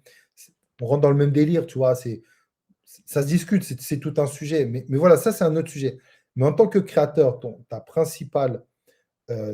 sujet principal, c'est de créer. Il y a 10 000 façons de créer. Donc, si tu crées en mode je m'inspire, je vole de tout et je copie, c'est ton problème, fais-le. Mais il y a aussi la bonne méthode qui est la nôtre. On prend des outils, on s'en inspire et avec ces outils, on essaie de créer des choses uniques à notre image, à notre manière, à notre façon, pour qu'ensuite d'autres nous copient, nous. Voilà. Donc, il faut être à l'aise avec ça. Ça me permet d'enchaîner sur la dernière question. Dans tes vidéos, tu parles souvent que pour créer un jeu, il faut mettre de soi, il faut se mettre dans son jeu vidéo. Qu'est-ce que ça veut dire? Bah, qu'est-ce que tu n'as pas compris là-dedans, Trigor? Bah, moi, je pense avoir compris, mais heu, quelqu'un En fait, quelqu'un qui dit: «Voilà, je vais faire un Castlevania», OK. Ça toi, tu dis: «Mais il faut que tu mettes de ta personnalité dans Castlevania». Ça veut dire quoi? mmh. En fait, le jeu vidéo, il est en train de, voilà, à très grande échelle, le jeu vidéo, il est en train de passer d'un univers technologique à un univers artistique. C'est-à-dire que le jeu est de plus en plus considéré comme une œuvre d'art, comme de l'art. Tout comme un livre, comme un film ou comme une musique où il n'y a plus débat parce que eux, ils ont plusieurs centaines d'années de plus que nous. Ben, le jeu vidéo, ça a 50 ans, hein, ça a pas. Ah, Il y a des gens, ils sont en vie, hein, et le jeu vidéo n'existait pas encore. Donc, tu vois, c'est quelque chose d'assez nouveau dans le commun de l'humanité. Et en fait, aujourd'hui, on se rend compte que le jeu vidéo, c'est un art. C'est-à-dire que j'ai un truc dans. Alors, c'est quoi une œuvre d'art? C'est la capacité à transformer ce que tu as dans ton cerveau en quelque chose de physique pour que les gens puissent le voir. J'ai une idée d'un livre. J'ai une idée d'une histoire. J'écris un livre. J'ai une idée d'une image. Je fais un tableau. J'ai une idée d'un scénario. Je fais un film. Bah, j'ai une idée d'un jeu vidéo. Je fais un jeu vidéo. Et en fait, maître de soi, c'est la meilleure façon pour se distinguer de la concurrence. Parce qu'en fait, si tu fais un Castlevania, c'est un bon exemple. Castlevania, donc c'est un Castlevania. Si on en fait un, on va faire un Castlevania inspiré de tous les Castlevania auxquels on a joué. D'accord? Donc quand on va le sortir, eh ben, ça va se ressentir que ce jeu est inspiré des jeux des autres. Donc la seule façon de faire un Castlevania qui se différencie des autres, c'est de mettre quelque chose d'unique qui n'appartient qu'à moi. Et moi, c'est quoi? Bah, j'ai une vie. Moi, Trigor, et toi et moi, 80% de notre vie, elle est totalement différente. 20%, c'est les mêmes parce que l'être humain, il y a des bases. Mais 80%, on n'a pas le même âge, on n'a pas la même culture, on n'est pas né au même endroit, on n'a pas la même famille, il y a plein de... on n'a pas eu la même histoire, on n'a pas été dans les mêmes écoles, on n'a pas les mêmes potes, on a tout qui est différent. Donc, si toi, tu prends un élément et que toi et moi, moi, je fais un Castlevania, toi, tu fais un Castlevania, si tu mets un truc de toi, tu es sûr, je sais pas, il t'est arrivé un truc de ouf pendant les vacances, tu es rentré dans un donjon, tu as vécu un truc, nanana, tu vas le mettre, c'est sûr à 100% que je ne l'ai pas vécu. Et ça, on commence à le voir de plus en plus dans le jeu vidéo.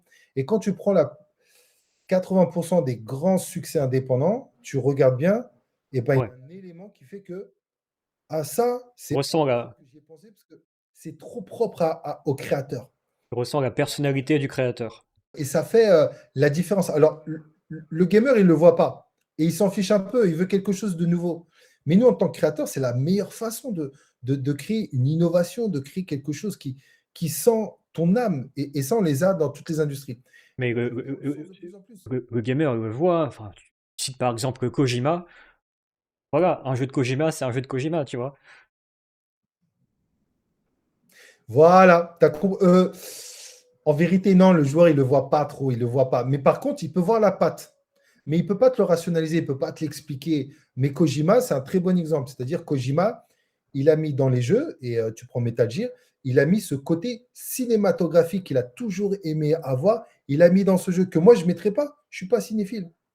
Lui, il ne le ferait pas. Il l'a fait à sa manière. Tu vois, et il a continué.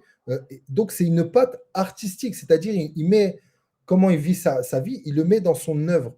Et nous, dans le jeu vidéo, on est en train de le voir de plus en plus. Là, je fais des analyses en ce moment dans la vidéo. Chaque jeu que j'ai analysé, les gens, ils ont mis une part de leur vie dedans. Il y a un truc. La dernière analyse, je ne sais pas si tu l'as vu. Oui, oui, j'ai vu la dernière, c'est sur son bateau. La meuf, elle fait un jeu de bateau. Ouais. Tout le monde peut faire un jeu de bateau. Tu peux faire un jeu de bateau. Moi, je peux faire un jeu de bateau. Mais pourquoi ce jeu de bateau, il touche vraiment? La meuf, elle vit dans un bateau. Elle sait ce que c'est que conduire un bateau. Tu vois, elle n'a Oui. pas fait un jeu de voiture, elle a fait un jeu de bateau. C'est cohérent. Donc, part de qu'est-ce que j'ai dans ma vie et comment je l'exprime. Et c'est pas facile. C'est pas facile parce que, bah ouais, je fais un platformer. T'es marrant, Malik, je fais un platformer. Laisse-moi tranquille, j'ai pas envie d'expliquer ce que je prends petit déjeuner dans mon platformer. Mais c'est pas ça. C'est pas ça. C'est comment tu vois le monde qui doit être retransmis dans ton jeu vidéo. Comment tu fais? Le mec de Paper Please. Paper Please, grand classique de l'indépendant. Le mec, il a Ouais. fait des millions avec son jeu. Qu'est-ce qui s'est passé? C'est un créateur, il a fait plusieurs jeux. Et puis un jour, il a vraiment vécu une expérience douanière, à la douane, parce que c'est un mec qui voyageait Japon, États-Unis. Il a vécu un truc que moi, j'ai pas vécu, que tu n'as pas vécu. Et il s'est dit, je vais mettre ça dans un jeu vidéo. Tu vois, et ça, des exemples, on en a plein. Tout à l'heure, on a parlé de Cuphead. Cuphead, le visuel des dessins animés des années 60 n'est pas un angle marketing, c'est un angle unique dans le sens où ils ont grandi avec ce genre de dessin animé. Au lieu de regarder Son Goku et Naruto, eux, ils ont regardé ce genre de dessin animé. Donc, c'est évident. Donc, tu vois. Et donc, c'est ça. Donc, toi, tu es en train de faire un jeu. qu'est-ce que tu mets dedans qui n'appartient qu'à Trigor ça. Et ça peut être plein de choses. Ça peut être tout. Tes relations, ta façon de voir le monde, tes convictions, tes croyances, un message, ça peut être de tout. Une situation que tu as vécue. Voilà, mais il faut que je sente. Imagine que je sois ton pote, on se connaît, quand je joue à ton jeu, ah, je sais que c'est ton jeu. Et ça, c'est pas facile. C'est le, Ouais. c'est le au tout de suite. C'est-à-dire que c'est le concept déjà, c'est très difficile de transformer une bonne idée en bon jeu vidéo. C'est très facile de transformer une bonne idée en mauvais jeu vidéo. Mais de mettre sa vie dans son jeu, bien sûr que c'est pas évident. Mais c'est le top. Si tu y arrives, tu fais toute la différence avec les jeux qui actuellement. Nous, c'est ce qu'on essaye là. Moi, je l'ai, ça, le jeu qu'on est en train de faire, j'émets des éléments de ma vie auxquels je crois qui sont Malik. Moi, c'est des trucs. Et tu peux en parler de ce jeu que tu es en train de créer? Par exemple, moi, j'adore l'équilibre. C'est-à-dire, j'ai du mal à être dans l'opposé. J'aime pas être vraiment à fond dans un truc. Je ne sais pas faire être à fond dans un truc. J'aime toujours être au milieu. J'aime toujours les équilibres, les trucs qui s'opposent et qui me passent un équilibre. Et donc, il y a un équilibre dans ma vie que je mets dans mon jeu qui est la nature et la technologie. Je suis un mec de la nature. Moi, si je pouvais vivre dehors, je le ferais. Pourquoi? Parce que mes parents étaient dans la nature. Ma mère était fleuriste, mon père était horticulteur. D'accord? Et j'ai très vite grandi dans la technologie. Tout mon entourage, mes potes, moi, je montais mes propres PC. J'ai eu toutes les consoles. J'étais au début d'Internet. Donc, la technologie, je kifferais. Ma vie, c'est de vivre dans une cabane ultra technologique. Mais ça, c'est propre à moi. Ouais, rien que ça, tu as un univers de jeu, quoi. Ouais. Voilà. Et donc, ça, bah, tu le retrouves dans mon jeu. OK. Donc, tu joues un jeu où tu es dehors, dans la nature, mais tu te bats contre des robots. C'est pas du hasard, en fait. C'est pas un aspect marketing, c'est un aspect que je kiffe. Moi bon, peut-être que les gens qui me connaissent écouteront cette vidéo. Tu demandes aux gens que j'accompagne dans mon programme ou ceux qui sont dans ma guilde, l'été, quand on fait des calls, le fond, c'est pas mes bureaux, je suis dehors, en fait. Je kiffe travailler dehors, tu vois. Rien que ça, c'est un élément énorme. Par exemple, je suis quelqu'un de très, très positif. J'aime pas tout ce qui est négatif. Je suis quelqu'un de très positif, j'ai des enfants, je suis marié, je suis très, très positif. Voilà, ces trucs. Et ben dans mon jeu, avec Michael, mon associé, il n'y a pas de mort. On ne peut pas tuer. Par exemple, les robots, on ne les tue pas, on les casse, on les démonte, mais on ne les tue pas de manière. On les tue. Et les robots ne peuvent pas tuer les humains. Les robots empêchent les humains de faire des actions, mais ils ne peuvent pas tuer. Donc, ça, c'est un aspect pas Mmh. marketing ou de design, c'est un aspect dans ma vie. Je ne veux pas de mort, j'aime pas ça. C'est mon délire à moi. Et je peux te parler de plein de trucs. Donc, j'essaye. C'est pas facile, mais j'essaye de le faire. Et je pousse tous les créateurs à essayer de le faire. C'est jamais facile de le faire, promis. Mais si tu fais ça, c'est la meilleure façon de te différencier des jeux vidéo qui existent. Et surtout de te différencier des gros studios. Parce que les gros studios ne peuvent pas faire ça. Ouais. Parce que c'est une prise de risque. C'est une prise de risque sur les décisions d'une seule personne. C'est très compliqué de faire ça. Tu ne peux pas mettre des millions sur ton idée là, je sais pas. Je sais que tu kiffes, mais est-ce que les gens vont kiffer? Non, non, écoute, fais-moi un truc que tout le monde va kiffer. Tu vois, donc les gros, ils font pas ça. Mais ils commencent à faire. Tu prends un très bon exemple, quelqu'un qui a fait ça. Tu le connais, ce jeu, mais tu vas voir, il commence à arriver. Mais si tu prends par exemple le dernier God of War, tu prends la dernière nouvelle génération. Et j'ai pas joué à la nouvelle gen, encore. Bah, la nouvelle génération de God of War, il fallait innover, il fallait apporter. Et ben, tu joues un personnage avec son fils. Mmh. Et son fils, c'est une idée personnelle. Parce qu'au moment où il s'est lancé dans ce jeu, il a voulu recréer la relation qu'il avait avec son père et surtout avec l'enfant qu'il allait avoir. Et il a décidé de mettre ça dans ce jeu. Ce n'était pas obligatoire, mais c'est un aspect personnel qu'il a mis dans son jeu. C'est pour ça qu'il y a eu beaucoup d'émotions, qu'il a pris ça à cœur. C'était très important pour lui parce qu'il s'est attaché à son jeu. Et il a apporté une innovation. Et comme c'est une licence, il savait faire des jeux. Donc, ils ont apporté de l'innovation, ils ont super bien exécuté et c'est sorti au bon moment. Le marché en voulait. Mais ça, c'est un exemple concret. Les gros commencent à le faire, mais ils évitent de le faire parce que ça repose que sur une personne. Sauf que le mec, c'est un peu comme Kojima, il avait déjà prouvé sur plein de jeux qui servaient à faire des jeux, donc ça a été autorisé. Mais nous, on n'a pas de patron, on n'a pas des gros budgets.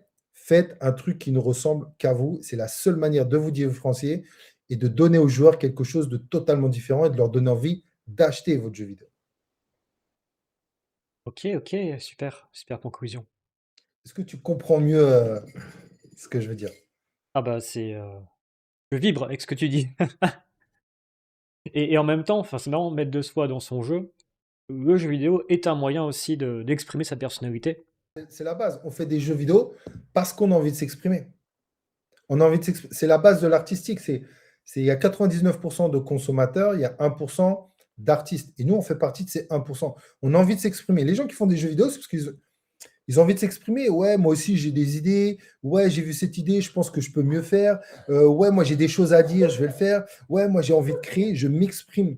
Sauf qu'au lieu de s'exprimer en écrivant un livre, en faisant de la musique ou en faisant du cinéma, ils ont décidé, non, moi je programme, je fais du jeu vidéo. Donc les gens qui font des jeux vidéo, c'est des gens qui s'expriment. Il y en a qui s'expriment par le graphisme, par le code, par la conception, par la musique, mais on s'exprime. Donc oui, c'est un acte. Donc si tu t'exprimes, qu'est-ce que tu as à dire? Bah, parle-nous de toi. OK, bah, justement, on va passer à la checklist du game architect, si tu veux bien. Cool. Heu, donc on va analyser mon propre projet à travers le filtre de ton PDF, hein, donc je trouvais ça sous une de tes vidéos et en gros, c'est une checklist avec, des points. Avant de créer un projet, c'est bien que ces points soient mis au clair pour que le projet n'aille pas dans le mur. C'est Ouais. ça? C'est, je me positionne comme un game architecte parce que architecte, c'est très facile à comprendre. Donc, imagine l'architecte d'une maison, il fait tous les plans et donc il a ce qu'on appelle des normes de sécurité. Pourquoi? Parce que bah, une maison, bah, toi et moi, on vit dans une maison, donc la sécurité, elle est primordiale. Ni jamais tu achèterais, ni tu louerais une maison dans laquelle tu es en danger. Donc, comme je fais une maison pour la vendre, pour la louer, il y a maintenant des normes de sécurité qui est en fonction des pays. Et ça, je les connais, les normes de sécurité, donc en tant qu'architecte. Ça, faut pas les zapper, sinon le joueur, il n'en voudra pas. Et ben dans le consommateur, il ne voudra pas venir dans ma maison. Et ben le jeu vidéo, c'est pareil. Il y a ce qu'on appelle des normes de sécurité. Si tu les as pas ou que tu les fais mal, bah, t'étonne pas que ton jeu n'aille pas jusqu'au bout. Ça, il y a plein de problèmes, il y a plein de défis et surtout que le joueur en veut pas. Et donc, dans cette liste, tu as une liste de checks où tu dois dire j'ai ou j'ai pas. Et si j'ai, bah, après, il faut savoir bien l'exécuter, savoir le faire. Et si j'ai pas, ah ouais, ça, j'y ai pas pensé. Et donc, voilà, c'est une checklist. Alors, j'ai fait le minimum, hein. Bien sûr, il y a aussi la version très longue, mais ça, c'est pour ceux que j'accompagne pendant longtemps. Mais là, dans celle-là, voilà, tu as une checklist, au moins, tu as ce qu'on appelle les normes de sécurité. Si ça, tu déconnes, le jeu ne va pas être cool pour le joueur. OK, bah, je te propose, je vais essayer de répondre à chacune de tes questions en une phrase et si tu as moyen de taper dedans, de trouver des failles ou quoi, n'hésite pas. Avec plaisir. OK? Alors on commence par le pitch. Ton idée tient-elle en une phrase? Donc voilà, j'ai un projet de jeu vidéo, inspiré de Vampire Survivor et Risk of Rain et ça va être un survivor en gros dans un monde ouvert. Donc plutôt que de jouer dans un seul niveau et une fois que tu as fini, tu recommences dans un autre niveau comme dans Vampire Survivor. Là, tu vas jouer plein de niveaux à la suite. Donc quand tu as fini le premier niveau, tu t'arrêtes pas, tu vas garder tes pouvoirs et enchaîner dans le deuxième niveau, troisième. Ça va être un monde un petit peu persistant où ce que tu vas déverrouiller, dans l'univers va rester au fur et à mesure. Stop, stop, tu m'as Trop saoulé. long? Vas-y. Ah zut, perdu, voilà. Non, bon, déjà, j'ai pas envie de jouer à ton jeu, il n'y a pas d'USP. Ah mais l'USP c'est après. Question suivante. Ouais, mais l'USP serait bien qu'il soit dans le pitch. Ah d'accord, OK. Bah oui, je suis ton premier acheteur, je suis ton premier gamer. Donne-moi envie d'acheter ton jeu. Là, Vampire Survivor, merci Trigor. Ça fait le 10e que je me tape là. Je te parle même pas sur mobile. Tu m'as pas donné envie d'acheter le tien. Donc, le pitch, c'est en deux, trois phrases, synthétiser ton jeu, mais en même temps donner envie parce que en tant que créateur, après faire son jeu, c'est la deuxième chose qu'on fait, c'est de parler de son jeu autour de soi. Si tu en parles mal, bah, t'étonnes pas que les gens ne s'intéressent pas à toi, à ton jeu. Donc, c'est important de savoir pitcher, de parler de son jeu pour que les gens s'intéressent à toi avant même qu'ils y jouent, en fait. Donc, le pitch est important. Tu peux le retravailler. D'accord, bah, je vais retravailler ça, ce sera pour plus tard du coup. C'est bien, je vois les points à retravailler du coup. Ensuite, USP, qu'est-ce qui te différencie de tes concurrents? Bah, déjà visuellement mon Survivor a une verticalité, parce que la plupart des Survivors sont plats et c'est assez, ennuyant. Donc moi j'ai ajouté une verticalité qui est, visuellement je trouve beaucoup plus attrayante. Et, euh, et sinon, dans le jeu, bah, il y a plein de petites mécaniques uniques. Le pitch, c'est que tu choisis entre le feu et la lumière. Il y a deux voies dans le jeu. C'est pas un USP. C'est pas un USP? Ça, il y a- ça, tu le trouves dans trop de jeux. La D'accord. verticalité, elle peut être intéressante. Alors, il faut grave pousser la verticalité. Faut grave appuyer dessus. Mais tu me dis choisir entre le feu et la glace, ça, c'est trop classique. Ok, je garde la verticalité, mais il faut que j'appuie là-dessus pour montrer à quel point c'est chouette, quoi. Ouais, ouais. Surtout Vampire Survivor, fais attention. Moi, j'ai analysé ça. Tu savais que. Tu connais Archero? Ouais. Eh ben, Vampire Survivor est sorti après Archero. Il y a Archero qui est sorti. Et en fait, Vampire Survivor, c'est Archero sur PC.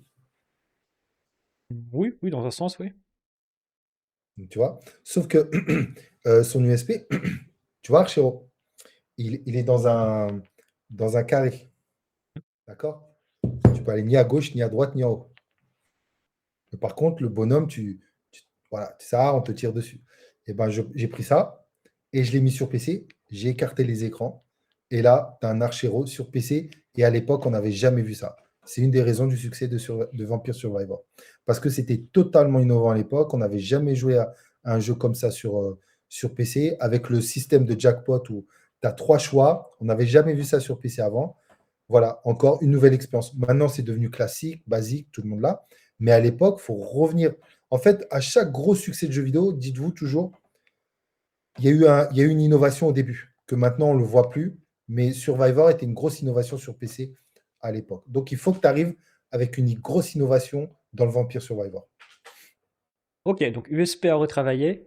Ensuite, catégorie. Ton jeu est-il clairement positionné dans un genre identifiable? Bon, bah, je pense que oui, c'est un rogue survivor avec 3 choix de pouvoir à chaque fois. Très bien.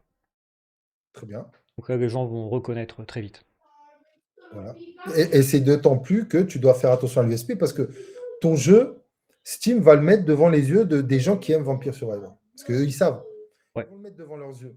Donc, c'est pas ton boulot, c'est leur boulot. Parce que si ton jeu cartonne, on va se faire de l'argent tous les deux. Donc, ils ont un intérêt à mettre ton jeu devant les gens qui sont prêts à l'acheter.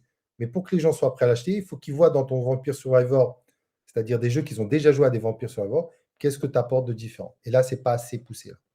Ok, ok. Vas-y. Ensuite, la concurrence. As-tu analysé tes concurrents directs et indirects? Bah écoute, j'ai joué à beaucoup de Survivor. Et c'est à force d'y jouer, de m'en lasser, que j'ai décidé de faire ma formule en rajoutant du fun. Alors, ce que je n'ai pas précisé aussi, c'est que moi, il y a un vrai gameplay. C'est-à-dire que tu peux dasher, tu peux lancer une super attaque qui se recharge, ce qui n'est pas du tout le cas dans un Vampire Survivor où tu n'as pas de gameplay si ce n'est te déplacer. D'accord? Si tu as plein de jeux où tu peux lancer des dashs, tu peux lancer Oui, des. oui, non, mais dans le jeu original, je veux dire.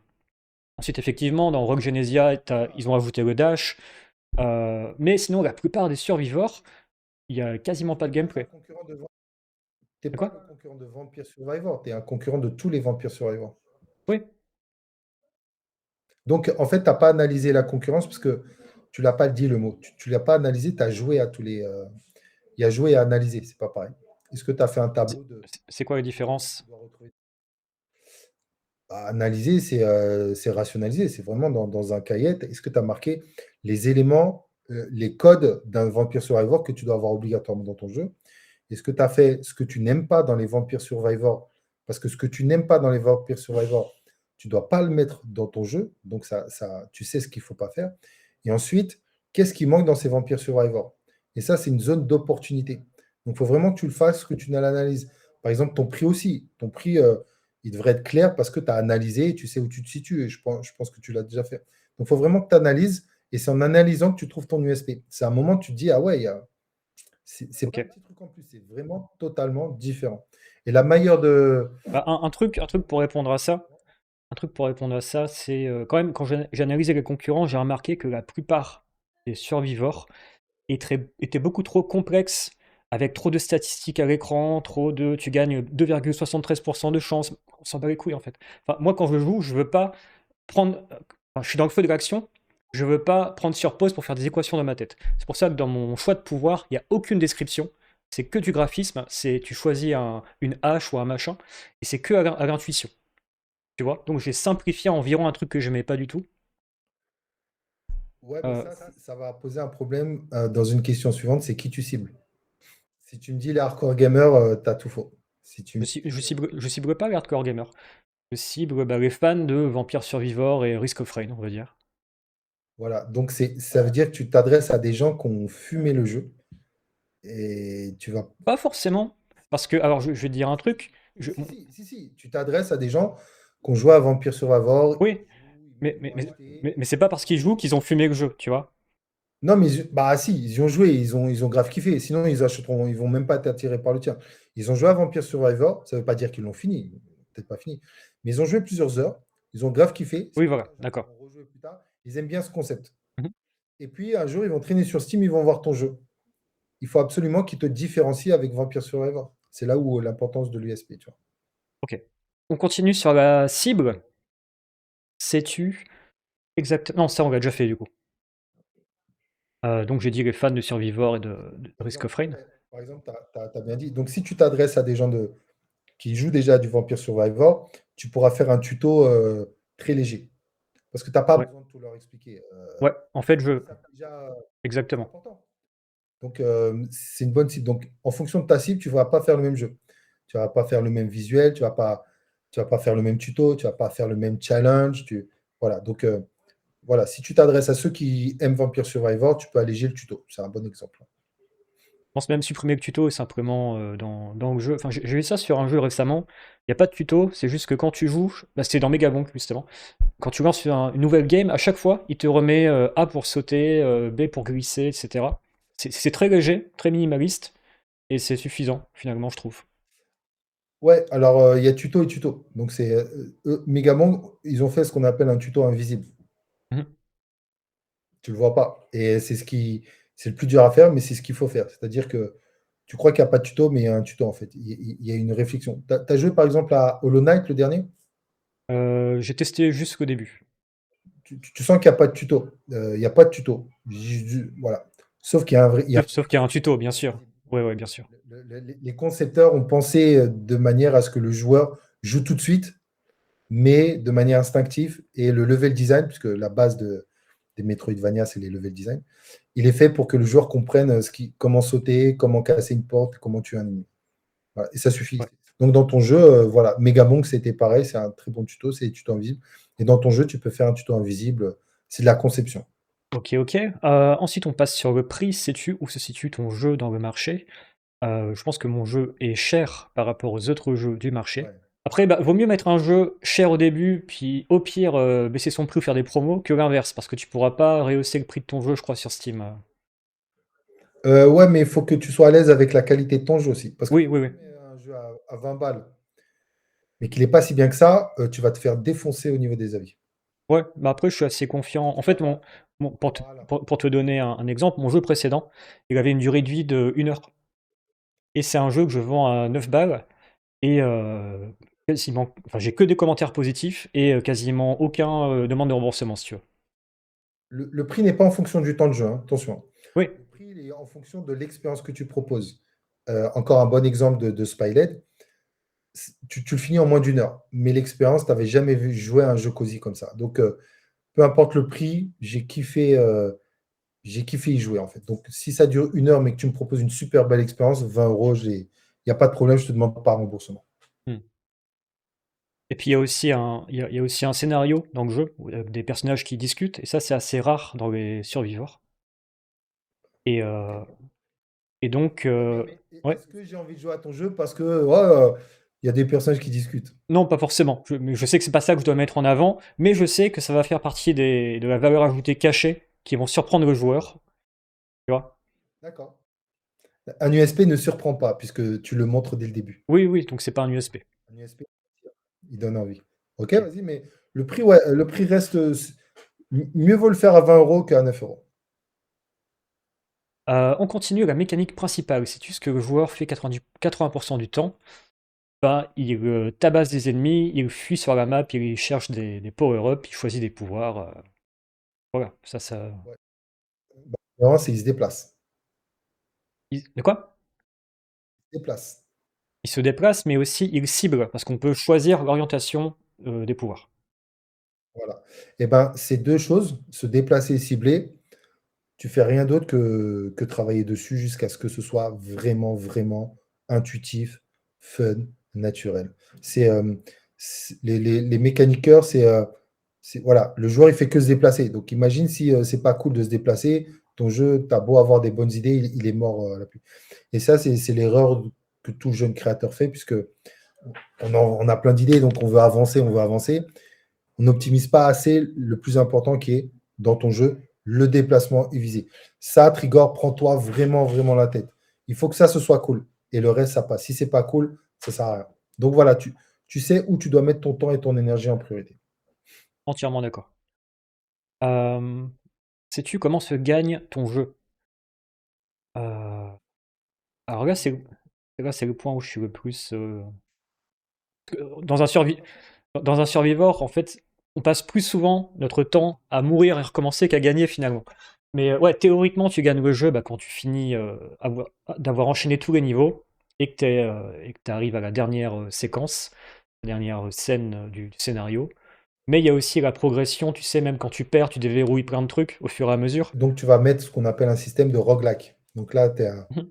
ton jeu va apporter un système de roguelike. Donc le roguelike, c'est la mort permanente, c'est-à-dire je meurs très souvent, mais à chaque fois que je meurs, je recommence avec des éléments qui me permettent d'aller plus loin C'est à ça. chaque run. Donc, tu dois réfléchir à ton game over. Qu'est-ce que je gagne? Ça veut dire que je gagne des choses en game over.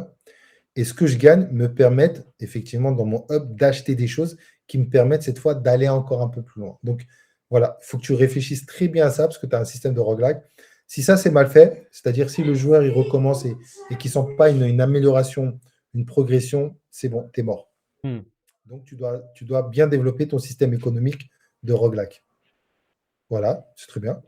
Tu sais où tu dois. Ouais, ouais, entièrement d'accord. Ensuite, les ennemis, as-tu décrit ce qui crée le challenge dans ton jeu? Bah, évidemment, il y a les ennemis au sens propre, les ennemis basiques à affronter, il y a les boss, et il y a un autre ennemi qui est le temps, un peu comme dans Risk of Rain, il y a le temps qui avance, et plus le temps passe, plus la difficulté augmente.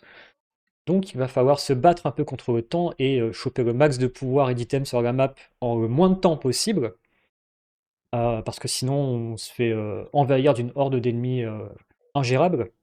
Ça, c'est inspiré de Risk of Rain, et Megabonk aussi a fait ça d'ailleurs. Et Donc, tout ça, tu dois le rationaliser. Tu dois l'écrire quelque part. C'est quoi un ennemi facile? C'est quoi un ennemi normal? C'est quoi un ennemi difficile? Ensuite, si tu fais le temps, bah, qu'est-ce que je gagne en début de temps, milieu de temps et en fin de temps? Les récompenses ne doivent pas être les mêmes. j'ai fait ça en L'utilité ne doit pas être pareille. j'ai fait ça en 6 étapes. En fait, chaque biome a 6 ennemis de plus en plus forts. Et bah, du coup, à 6 minutes, c'est même pas des minutes, c'est 45 secondes à chaque fois. Donc voilà, c'est déjà rationalisé ça. À chaque fois, il y a les petits ennemis, puis leur version gros. Il y a le petit fantôme, le gros fantôme, le petit élémentaire de pierre, le gros élémentaire de pierre, etc. C'est d'avoir des biomes un peu cohérents. Voilà, ça c'est la difficulté d'un point de vue de gamer. Mais d'un point de vue de créateur, de game architecte, c'est si tu dois faire des tableaux. Par exemple, ton ennemi, tu t'en fiches un peu de à quoi il ressemble. Mais par contre, derrière l'ennemi, il y a des paramètres qui fait qu'il va être plus ou moins difficile. Donc, tu prends un ennemi, tu as le paramètre vitesse de déplacement. Donc, un ennemi qui se déplace vite et pas vite, c'est pas le même challenge. Ouais. Donc, un ennemi qui se déplace pas vite, tu sais que c'est des ennemis que tu mettras au début. Un ennemi qui se place vite, tu le mettras au milieu ou vers la fin. Tu as aussi le point de vie, les points d'attaque, tu as d'autres critères. Et donc, tu dois faire un tableau avec tous ces critères pour rationaliser et t'assurer que, ah ouais, lui, c'est un petit ennemi, lui, c'est un moyen ennemi, lui, c'est un ennemi fort. Et comme ça, tu sais où les distribuer dans ton jeu. Et ensuite, tu mets un visuel. Moi, j'ai fait dans dans le sens inverse. J'avais déjà les Ouais, visuels avant le mais en fait, tu sais, gamer. un peu comme un tailleur de pierre. Au début, je dégrossis la pierre et petit à petit, j'affine. C'est-à-dire que, en fait, j'ai pris la formule de base du Survivor qui fait que les ennemis sont toujours des plus gros sacs à PV.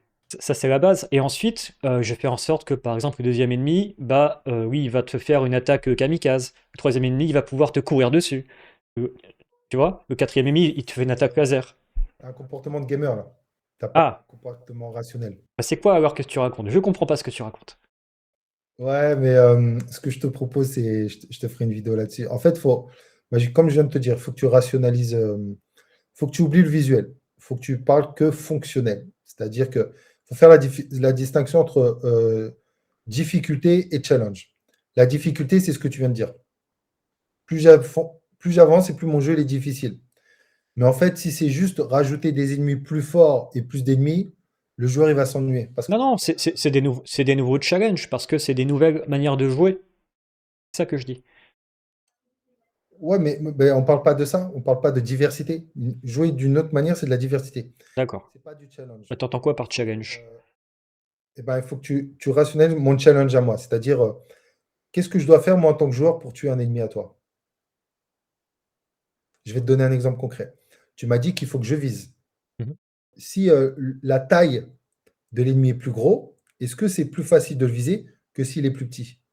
Oui, Voilà, je viens de te rationaliser.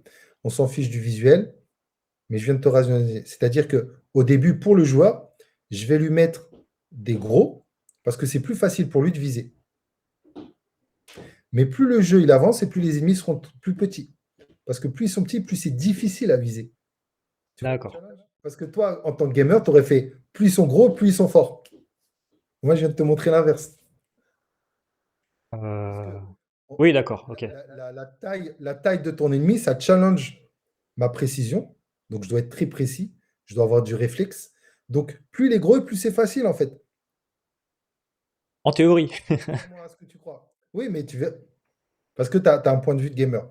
Mais en tant que quand tu crées un jeu, tu dois rationaliser. Donc, plus c'est petit, plus c'est difficile à tuer. Donc, au début, tu ne dois pas mettre des petits ennemis, tu dois mettre des gros ennemis. Bah, en fait, puisque la plupart des pouvoirs ont des visées automatiques, même les petits ennemis se font choper directement. Donc c'est pas tant un problème que ça, tu vois. Donc, voilà. Donc, si c'est à visée automatique, tu ne challenges pas. Ouais.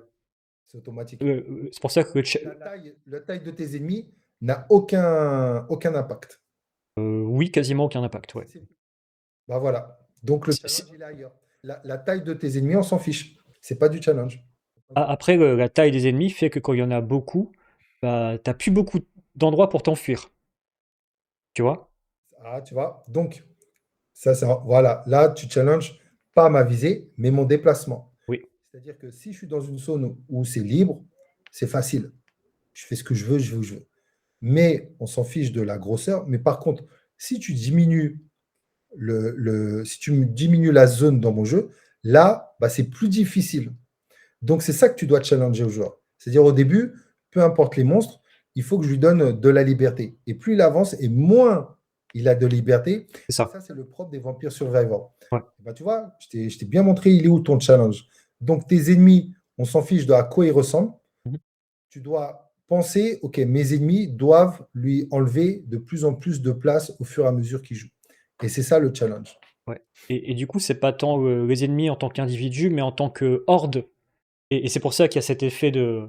C'est quand t'as plein de pouvoirs qui repoussent plein d'ennemis, mais qu'ils finissent par repousser tes pouvoirs et que tu les repousses avec une autre vague de pouvoirs, tu vois, ce genre d'équilibre. Je repousse pas parce que je dois tuer des ennemis. Je repousse parce que j'ai besoin de place. Sinon, je meurs. Oui, bien sûr. C'est pas pareil. Bah, c'est les Tu deux, regardes non? pas C'est, c'est- Non, c'est- c'est- non, bah non, Vas-y. parce que ce dont j'ai besoin pour survivre, c'est de la Ah, place. d'accord, ok, oui. Donc ton challenge, il se retrouve sur la place. Ce qui veut dire que au-delà des ennemis, bah, c'est ta map. Ta map, tu peux. À un moment, je suis sur un pont, parce que tu m'as dit que je peux avancer. Donc, au lieu d'avoir une map 100% à moi, j'ai une map. Bah non, là, attention, tu passes sur un pont, tu as encore moins de place, c'est plus stressant. Et donc, tu sais où est ton challenge. Il est sur ta map. Il n'est pas sur des éléments qui viennent vers des éléments que je dois tuer. Et en plus, la map, bah, vu qu'il y a de la verticalité, parfois on coince contre un. Il faut faire le tour pour monter. Voilà, il y a ce genre de choses. Tu vois. Ok, Et donc, ton level design est super important. ouais, Dans Vampire Survivor, le level design, il est nul. ouais, Il n'y a pas d'obstacle, il n'y a rien, tu vois. Toi, tu mets de la verticalité et tu comprends que ton level design va être important. C'est ça. là où il y a du challenge. Donc, ce qui fait, c'est quoi un level design cool dans ton jeu? C'est quoi Donc, en termes de verticalité, tu n'en mets pas trop. Donc, c'est quoi concrètement? Bah, par exemple, un niveau, c'est 5 murs. Dans le dernier niveau, c'est 25 murs. C'est Mhm. plus galère de trouver de la place. Donc, Ouais. tu vois, je viens de te rationaliser la difficulté de ton jeu. On n'est pas sur des ennemis. Et ensuite, tu rajoutes des ennemis. Ok, intéressant. Par exemple, si dans le level 1, je t'envoie 50 ennemis, mais que tu es libre, ça va être plus facile. Mais dans le niveau 10, je t'envoie 50 ennemis, mais tu as plein d'endroits où tu peux pas aller parce que je t'ai mis des murs. Bah, c'est Ouais. plus difficile. Alors, c'est marrant parce que j'avais fait ça sans le rationaliser, du coup. Voilà, on le fait vite fait, mais je viens de te montrer où est la difficulté de ton jeu. Et ça, il n'y a qu'un game architect qui peut le dire, mais le joueur, il ne voit pas ça, il le ressent pas. Toi, c'est pour ça que toi, tu as fait ton challenge comme un gamer. Mais maintenant, je viens de te montrer où est-ce que c'est le plus important, le challenge. Et c'est ça que ton joueur va kiffer. Parce qu'il va voir au fur et à mesure que ton jeu va être de plus en plus dur, parce que tu sais où est le challenge dans ton jeu maintenant. Donc c'est un là, si je retravaille le pitch ou l'USP, c'est un Vampire Survivor avec un level design, finalement. Ouais, mais il faut que tu mettes un truc derrière le level design, parce que ça veut rien dire. Oui, OK. Ça veut rien dire. Mais dès ce que j'échange avec toi, je comprends que c'est là une vraie valeur ajoutée, du coup, Ouais, à cette niche. ça OK. peut être ça. Ouais. Tu vois comment on devient de plus en plus précis là? Mmh. Voilà. Vas-y, continue. OK, on passe sur la partie récompense. Sais-tu ce que le joueur gagne et pourquoi? Bah, quand il joue, il va récolter des jetons de feu et de lumière et c'est ça qui va être la monnaie persistante du jeu, qui va pouvoir lui permettre d'acheter au hub des nouveaux pouvoirs, de déverrouiller la déco, ce genre de choses. Ça, donc voilà, il faut que tu le rationalises. Il faut que chaque monstre, tu fais une fiche pour tes monstres. Et chaque monstre, bah, il pop quel loot? Est-ce que 5 pièces, 10 pièces, 20 pièces? Et ensuite, tu fais combien coûtent mes éléments dans le hub. Celui-là, il coûte 50 parce que c'est le moins cher et c'est le moins bon. 100, 200. Et le ultra machin truc banal, il est à 1000 pièces. Voilà. Tu vois, là, il faut rationaliser, faut mettre des chiffres derrière tes éléments de jeu. C'est du travail, tu vas le faire parce que tu es obligé.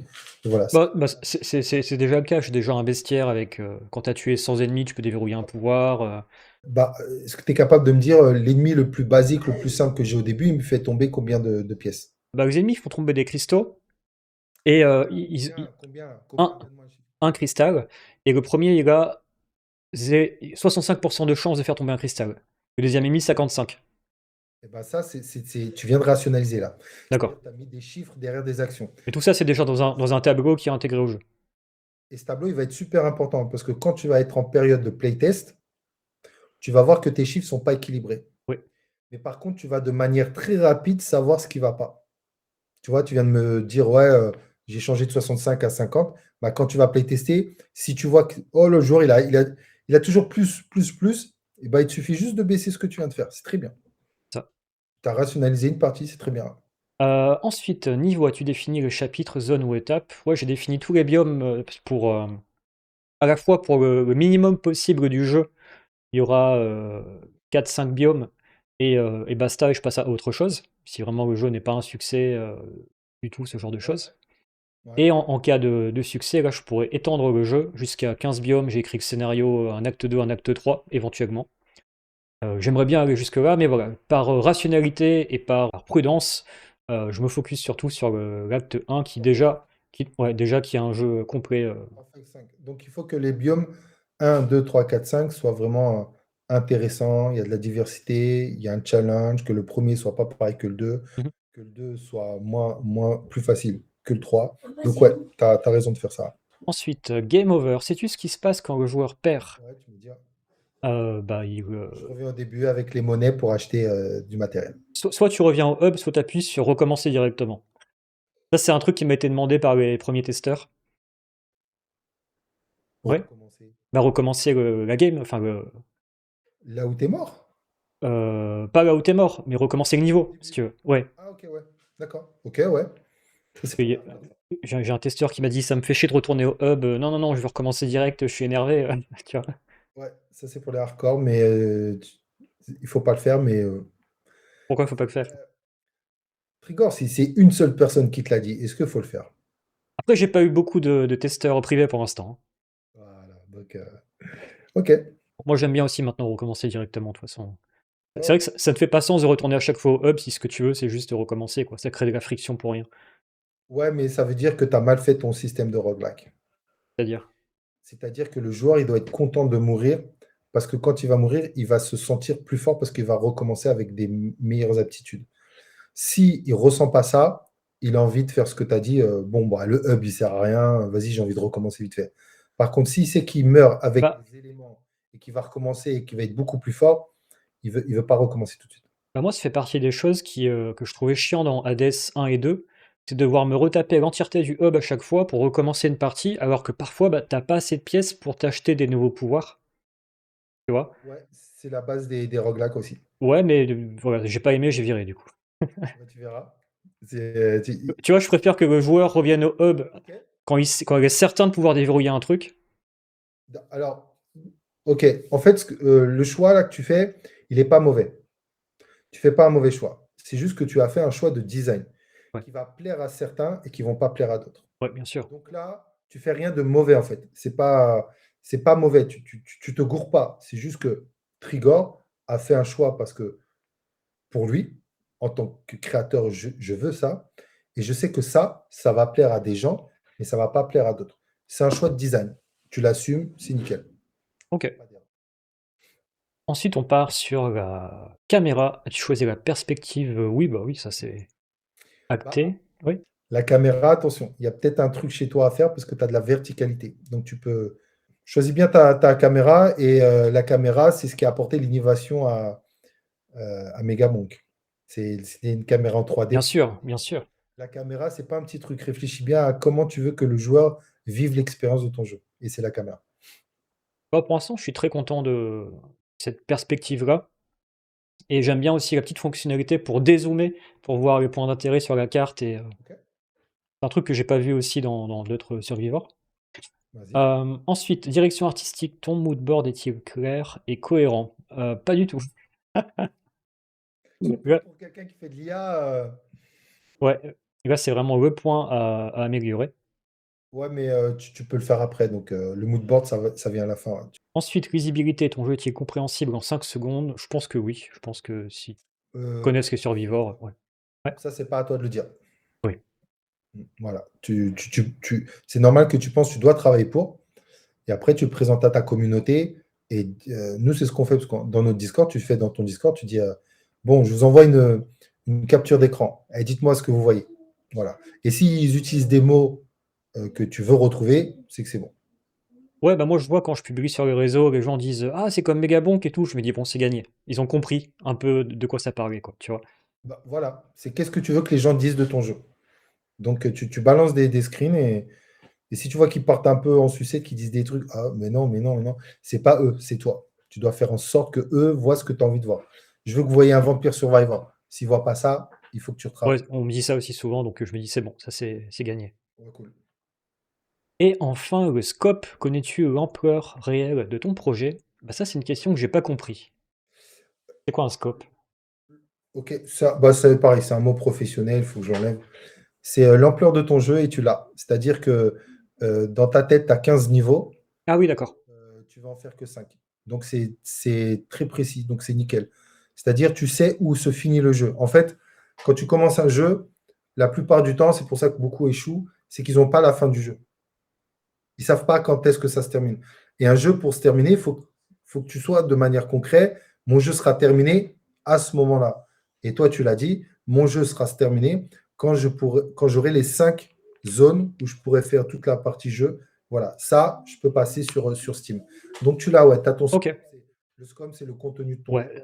C'est ça. et c'est vrai que c'est le plus dur, hein, parce que là j'avais l'acte 1, 2 et 3, et c'est que hier soir que j'ai écrit finalement la fin de l'acte 3 et que même si le projet devait grossir, que j'aurais su vraiment comment le terminer, tu vois?